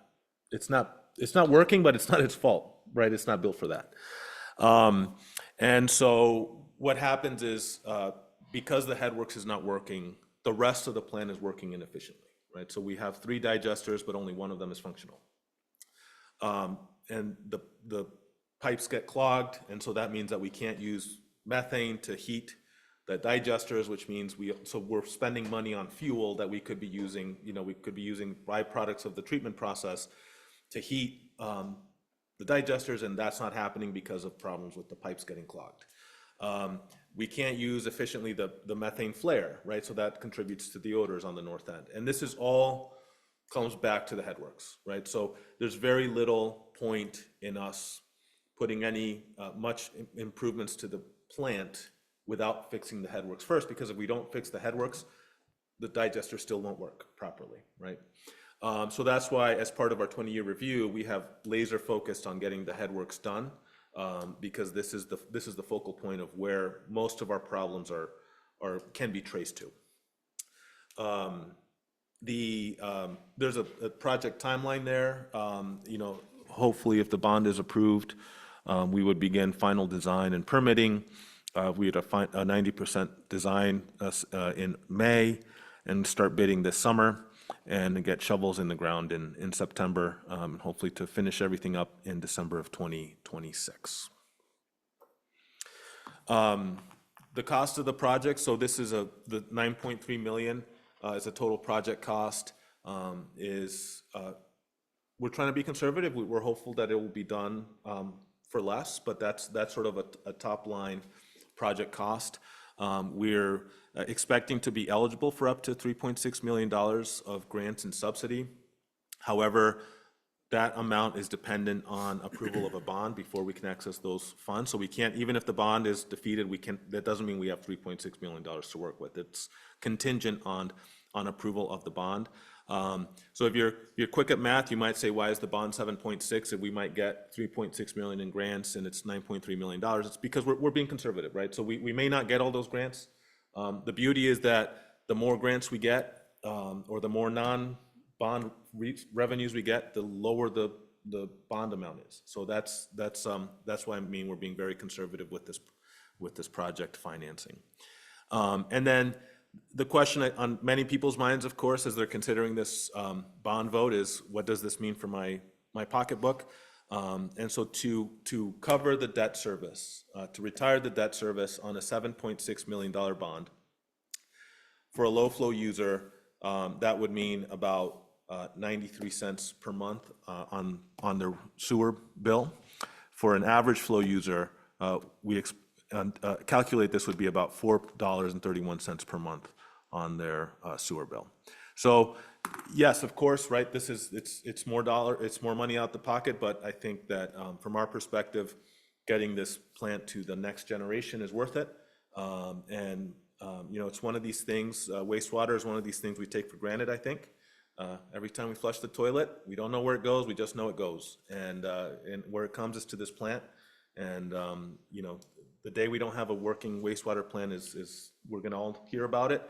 And so I think it's important to, we believe very important that we address this issue. Today, thank you for approval of the sludge bunker roof.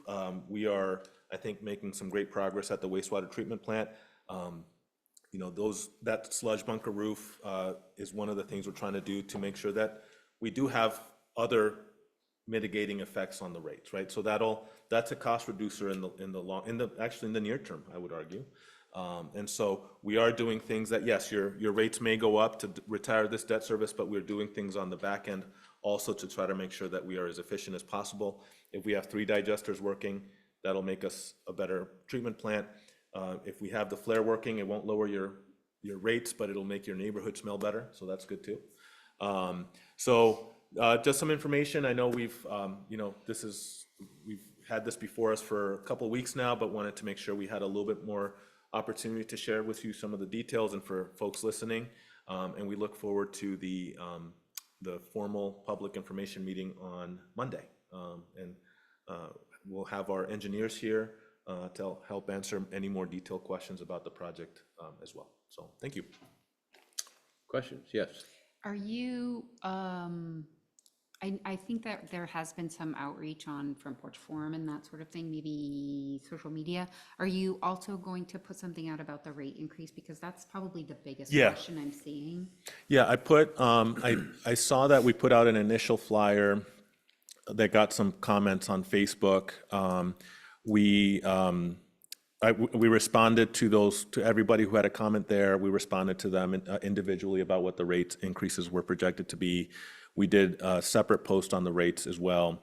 The flyer that was in the packet was a draft at this point. It's now final. It's been posted on the website, and it was posted today on Facebook. So I'm going to try to do some radio as well. That was a good suggestion for the winter parking ban. So I'm going to try to get some of that this weekend as well to get more of the word out. Yeah. Yes. Just on the draft of the flyer, that's that 2-page, when is the informational meeting, et cetera, et cetera? Correct, yes. So that hasn't gone out yet? Yes, that was posted. So that was the packet had a draft. We did a final today, and that is posted now on the website. It was posted on Facebook as well. Just the only feedback I have is that, to Sonia's point, there's nothing on here about Like that example of your rating is not on I the. think, yeah, it should be. Unless it on got the- added. That was an earlier. It's on the very version. last. Okay, so it is, okay, great. It is on the That's- current yeah, It version, just, yes. it wasn't on the one I was looking at, so I just Correct. wanted to make sure. Yeah, that was the last piece. So the one I put in the packet was missing that last Okay, analysis great. on the rates, but the one that is posted on the website and was posted on Facebook today has this last section on the rates increase. We also did a separate posting on the rates on Facebook and the website, I think Friday. So, yep. Any other questions? Good job on the presentation. Hopefully people understand that if there was a different way, we'd be doing it. If there was a way to do it for free, we'd likely be doing it. There's not. And, you know, I understand that people don't like it when their fees or rates or whatever go up, but, you know, this is an essential piece of equipment that's making things, you know, we can't continue like this. It's as simple as that. It's making us inefficient, and eventually, this isn't a question of whether we have to replace the headworks. We should have replaced it in the early 2000s or so. That was its life expectancy. So it's not a question of whether we should replace it. We have to replace it. And hopefully people, I think they will. I mean, I think, you know, people don't like, this isn't hard to understand. If we don't fix it, we're going to continue to experience failures. The smell that people complain about in the north end during the summer months, well, this is one of the, not the only reason. Right, contributes This is one of the significantly contributing reasons. And I think people understand that, and I think they understand, you know, thank you for breaking the cost down, like I asked. I really appreciate that, because like you said, Councilor Spalding, that's what people ultimately want to know. $50 a year to keep your poo process going. Right. It's a deal. So, thank you, well done. Council, we're at item 8E on the agenda. Councilor Oh, I'm Just sorry. one comment, and thank you for doing this. I think it's a great presentation. I think anyone could see the reason that we need to do this. And it will be able to deal with the wipes that are. Yes. And the other thing I think there's a benefit is it'll make the jobs of the people who are doing that work easier. Oh, absolutely. They have to now it's part of their job now. They have to go and clean the headworks a couple times a day to clear it of rags and debris. So it's inefficient in multitudes of ways right now at the plant because of this current headworks.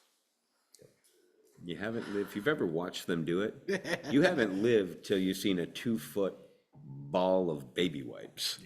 It's gross. Yes. You should, Sonia, you'll never. So, forget it. any other comments, questions, council? Okay, we'll move on to item 8E on the agenda. This is the warming shelter update. Just imagine it to scale. Think of everyone's question.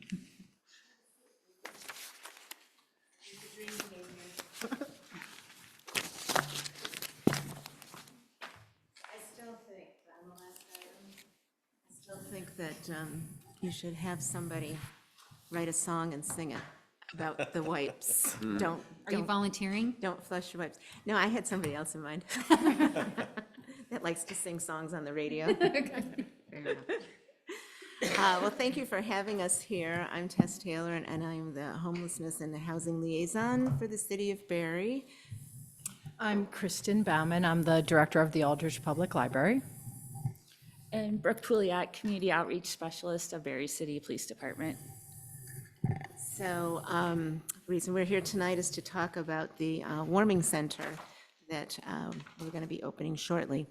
And just a little background, I think most everybody knows that before the pandemic, it was a really nice situation, very well coordinated situation with churches having a warming shelter for people who are homeless or just wanted to have some community or just wanted to use having a meal in the morning to help offset maybe some other expenses that they have in their lives. And it was wonderful every Monday through Friday, and actually Saturday too. Different churches took those positions, and they had people cook beautiful meals, and we had places for people to sit, hang out, and we even provided some services at times when we could. And that got shut down during the pandemic. And so coming out of it, I guess the warming shelter idea, was just the library can do it. And it's just, it was not really a request, it was more like, just a given, which was not great. So last year we didn't have any kind of warming center for people, and I really am grateful to the city council that tried to, when people tried to find some way to do this, that you put some money into the budget for staffing or whatever it would take to have a warming center in the morning, especially before the hours that the library is open. So the three of us were getting together, and we said that we really felt like we had to jump on it this summer and pull people together and see what we could do to find a solution. And it worked out really well, I think. And they're lovely to work with. And so when we started putting the word out about this, it was very interesting because we thought, well, we'll have, what's a good thing to do? We'll have a meeting at noon. So if people work, they could actually come for an hour. Feed people, that's a great way to get people together. And we put out a call to people in the churches, people in the service organizations, people that provide services, and also people that just we know have been interested in this situation. And so we figured, if we get a couple dozen people, that would be great.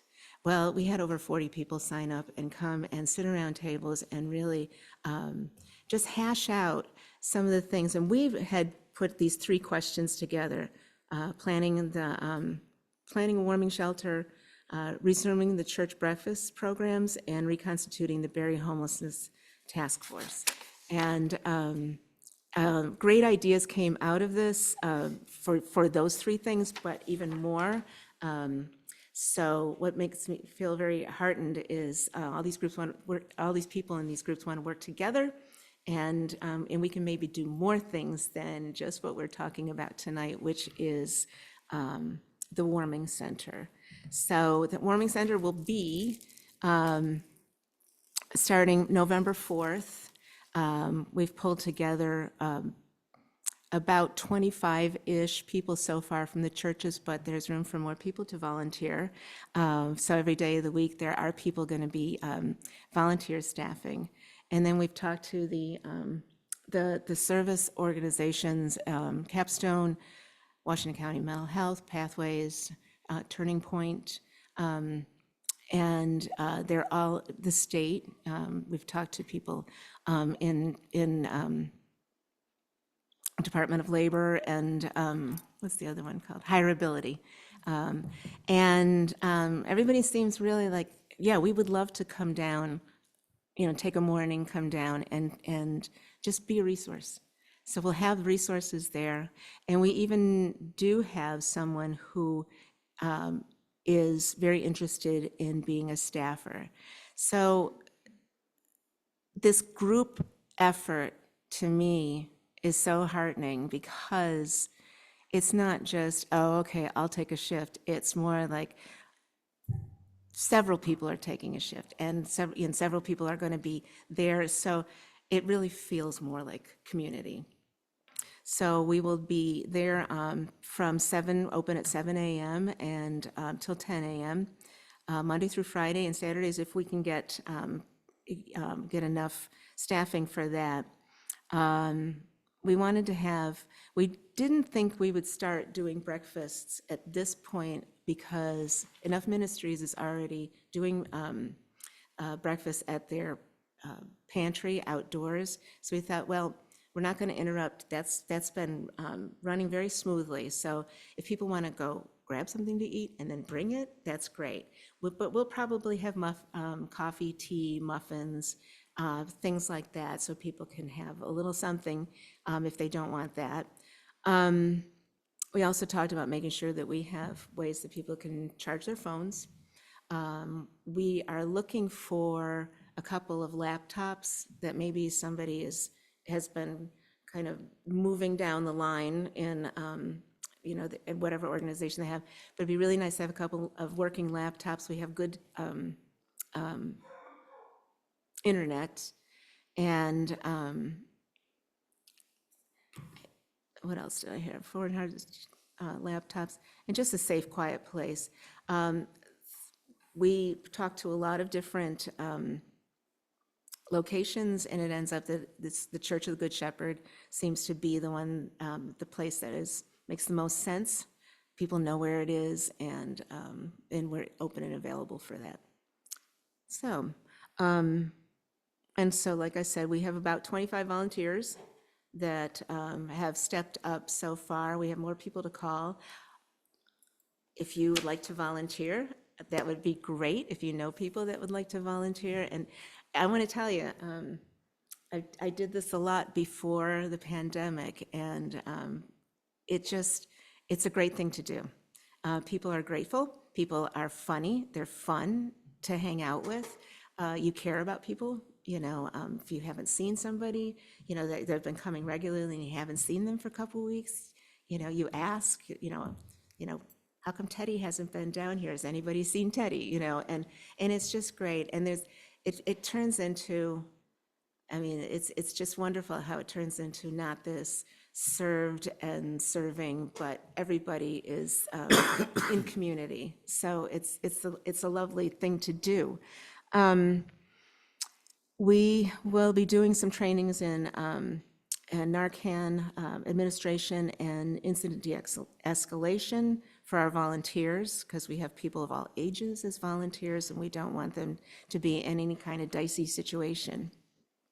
So I guess in closing, I just want to say we're grateful to the city for providing the $6,000 appropriation, and we probably are going to ask to use it with staffing and some expenses that are associated with using the space. And I don't know, do you have anything else you wanted to add? Well, that's a great report. We have had a great time working on this, as great as that can be. It's strange language.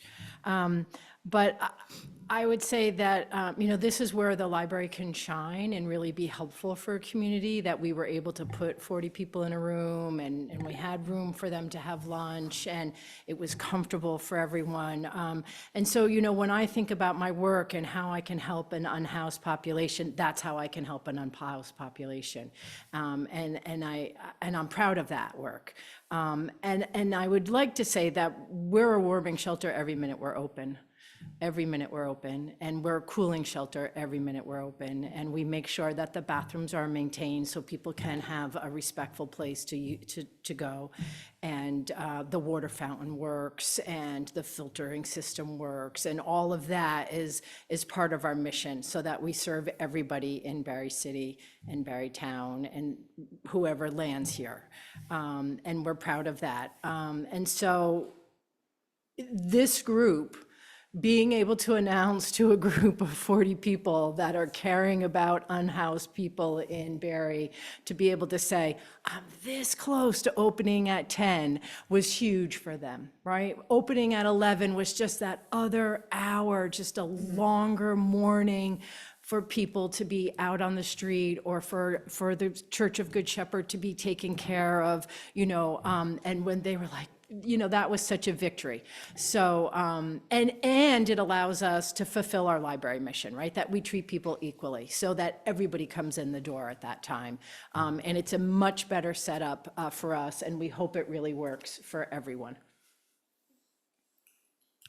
And it's great to have Brooke on speed dial. Yes, it is. Teddy told me at a board meeting once, you got to get Brooke on speed dial. Yeah, just call Brooke. Just call Brooke. And I would just add that, Brooke and I, back in 2021, whenever we did the first warming shelter at the library, the reason the library was chosen was because the churches either A, were undergoing renovations, they were taking advantage of the fact that they were not having, I don't know the right word, worshipers in, to renovate their spaces, and the only space was left, really, that made sense was the library. And that was well before Kristen's time. So the other thing I just really appreciate about this is sort of what you were talking about, Tess, is that, you know, this kind of was the standard of practice before COVID. And it's nice to be able to not just bring it back, but bring it back with three folks who are just so intentional and involved and who really care about this stuff. And it's really cool to see.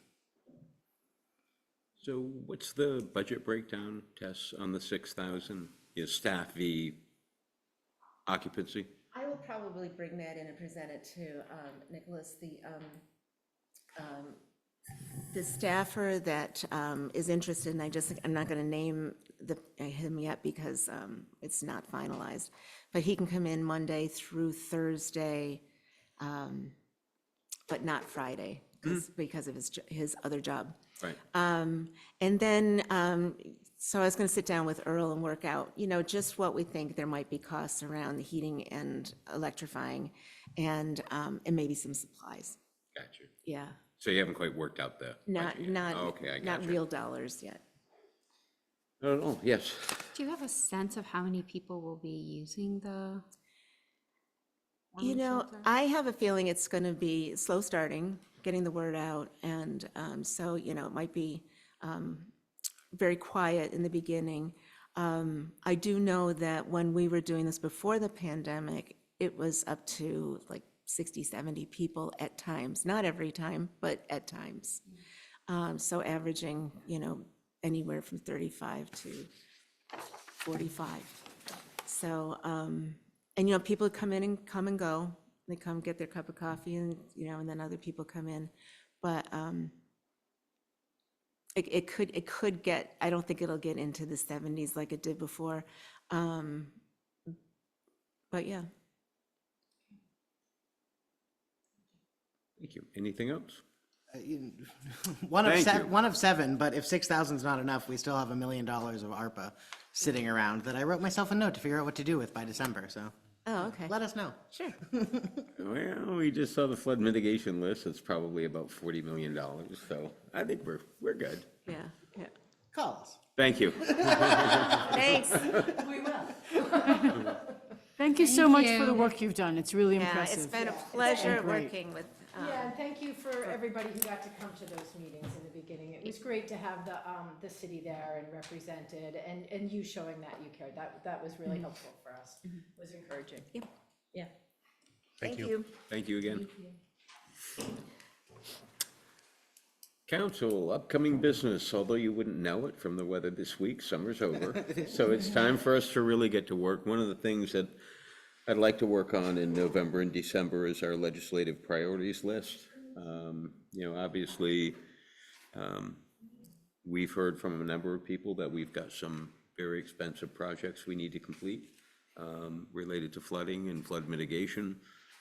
So what I'm thinking is maybe, obviously, I'd prefer to wait, for obvious reasons, prefer to wait until after the November election, but really hit the ground running. Maybe the second week, we've got meeting, I believe, on the 12th. Yep.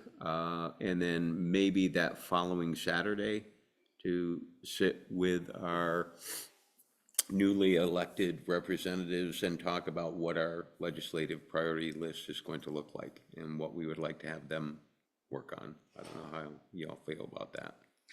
Can you say that again? I'm sorry. Legislative Yeah, no. priorities. The dates. The dates. Legislative. The Oh, the 16th. date, I'm sorry. 16th of November. Whatever the Saturday after the 12th is. The 16th. Okay. It would just be a quick, you know, 2 or 3 hour, well, that is quick. When you talk about legislative priorities, we could start, you know, start at 8 o'clock and be done by 11, so we don't burn up your whole Saturday. Yes. I also feel like we need to have the discussion in council ahead of time, and they might need more than a week or two to become adjusted to their new role. So, Teddy, what do you think? No, buddy, you start on the 6th. No, so actually, that's fine. I can be there, win or lose, on the 16th. But can we just do a quick now through Thanksgiving? Because I know, like, we're meeting on a Monday. We've sometimes in the past met like the Monday, the night before the election without the clerk to do any business. So can you and Nicholas just quickly go through like the next like 6 weeks of currently scheduled meetings? Sure. Yeah, let me pull it up. No. Go ahead. Oh, you got them? I just got to get them on the, Just want to make sure I have it in my calendar correctly. one sec. Why is that? Sorry. And we can rearrange it. Yeah, What I just want to make What sure. is currently showing on the website is the meeting on Monday, the 28th, which is because of the public hearing, of course. Meeting on the 12th of November, meeting on the 26th of November, meeting on, and then December's a little tricky because the 24th and 31st starts Tuesday. So right now it's booked for the 10th and the 17th, back to back in December. And we can add, change, Yes, delete. I just You wanted know, to- we could yeah, do a, yeah. we could do a Tuesday if that's easier than a Saturday. Oh, just add another Tuesday. You're saying add another Tuesday instead of a Saturday? You'd rather do that? Okay. Yeah, I'm okay with that. Great, but. So we could add a, add a Tuesday, we could add a Tuesday meeting in November, as Nicholas said, currently with the 26th, 12th and 26th. When is Thanksgiving? Thanksgiving's the 21st It's late, this no, year. it's 28th this year. Oh, 28th. Ooh, it's late. Because Okay, the first is so, yeah, so we could maybe add a meeting in November, look to do it maybe the 19th. And we could make that our legislative, it would not be, obviously it would be a warned meeting, but it wouldn't be a meeting it wouldn't have our regular agenda. It would focus solely on legislative priorities. And even though I recognize that those who will be newly elected, things happen quickly. So if we wait, for example, in my experience and having worked with the legislature for decades, if you wait until the middle of December to lay out your legislative priorities, everyone's already beat you to it. So I'd rather get there early than late. So that's what I'd like to see us focus on in November. And Yeah, I was just gonna say, and whoever, we do have the fortune of whoever does win, assuming Representative Williams is reelected, whoever that second legislator is, all three of us have a lot of experience in Right. the city government. So. Councilor Guston? Thank you. I think maybe at that meeting, an additional adjacent conversation would be whether the city is going to engage lobbyists on our behalf again. I would be in favor of that. It worked out well for us last year. So I would just want that to be part of the legislative priorities conversation. Yeah, and then we have, kind of speaking of which, we've got the neighborhood meetings that we've discussed with you, Councilor Guston, as well. So we should get those on our calendar sooner rather than later if we could. Those are already the flood plan meetings are already happening. The flood. Yeah, the meetings by ward to respond to the flood resiliency plan, those are already happening right now. And then looking to November 12th, I was going to, under future business, ask for an agenda spot on the 12th to final review and adopt the flood resiliency plan. Perfect. Awesome. And other than that, we'll have all the fun stuff, budgeting, flood mitigation, looking at projects that reasonably exceed the funds that we have, all the normal fun stuff. Anything else, Council? Good. Okay. Roundtable. Let's make it a choice. Who wants to go first? I will, I pass. Okay, go for it. We're gonna let you choose instead of calling on you. I have been able to go to 2 of the ward meetings. I went to Ward 1 and Ward 2. I will miss Ward 3, and my apologies for that, but I appreciate all the people that have come. They've been lightly attended, but a lot of great conversation, a lot of great feedback, and some really good information. And wow, I thank you to Councilor Guston and Wazizak for having them and having the opportunity for people to be able to give some really good direct input. People seem really enthused about it, so I'm very excited about that. And that's it. I'm trolling people who are complaining on Facebook about the streets in Barre to see if I can get them onto the Transportation Advisory Committee. We'll see how that works. Does I'll anyone pass. ever not complain about the streets in a municipality? Seriously, on some level.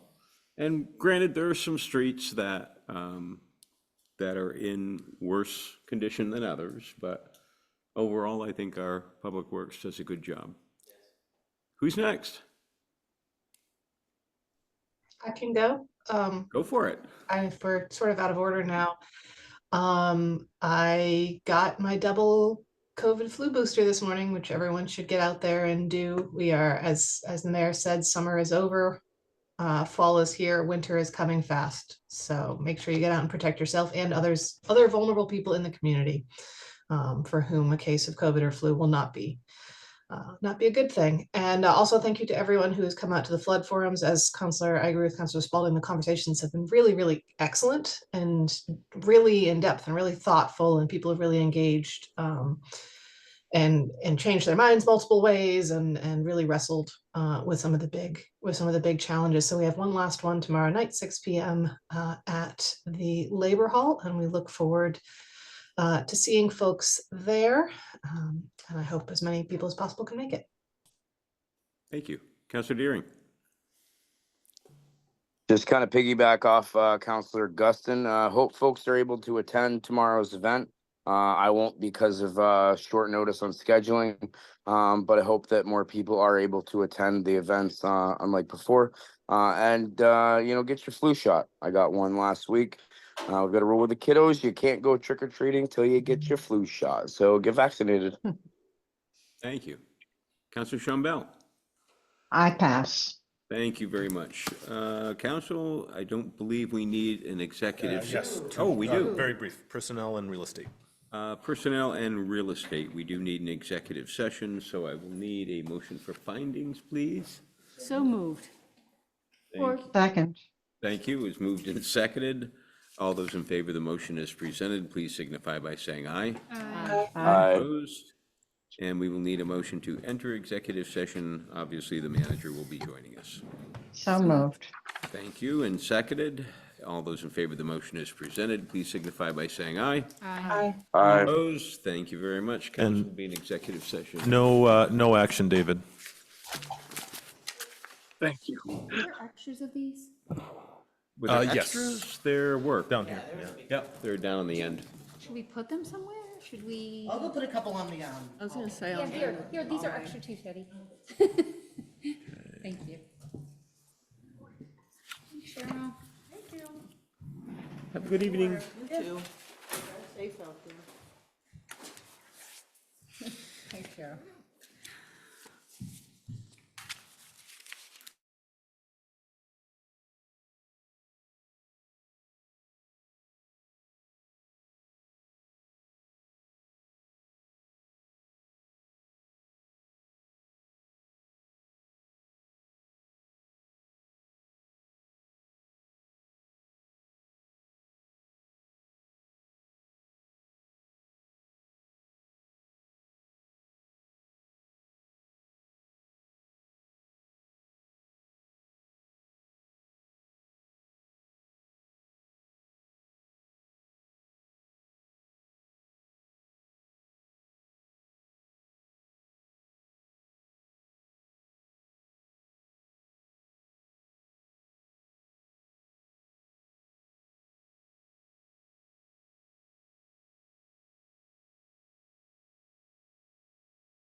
Move to come out of executive session. Thank you. Second? Second that. Moved and seconded. Any discussion? All those in favor of the motion as presented, please signify by saying aye. Aye. And a motion to adjourn would be in order. So moved. Thank you. Moved and seconded. All those in favor? Aye. Aye. Opposed? We are adjourned. Thank you. Thank you. Have a good night. Thanks, Al. Thanks, Michael.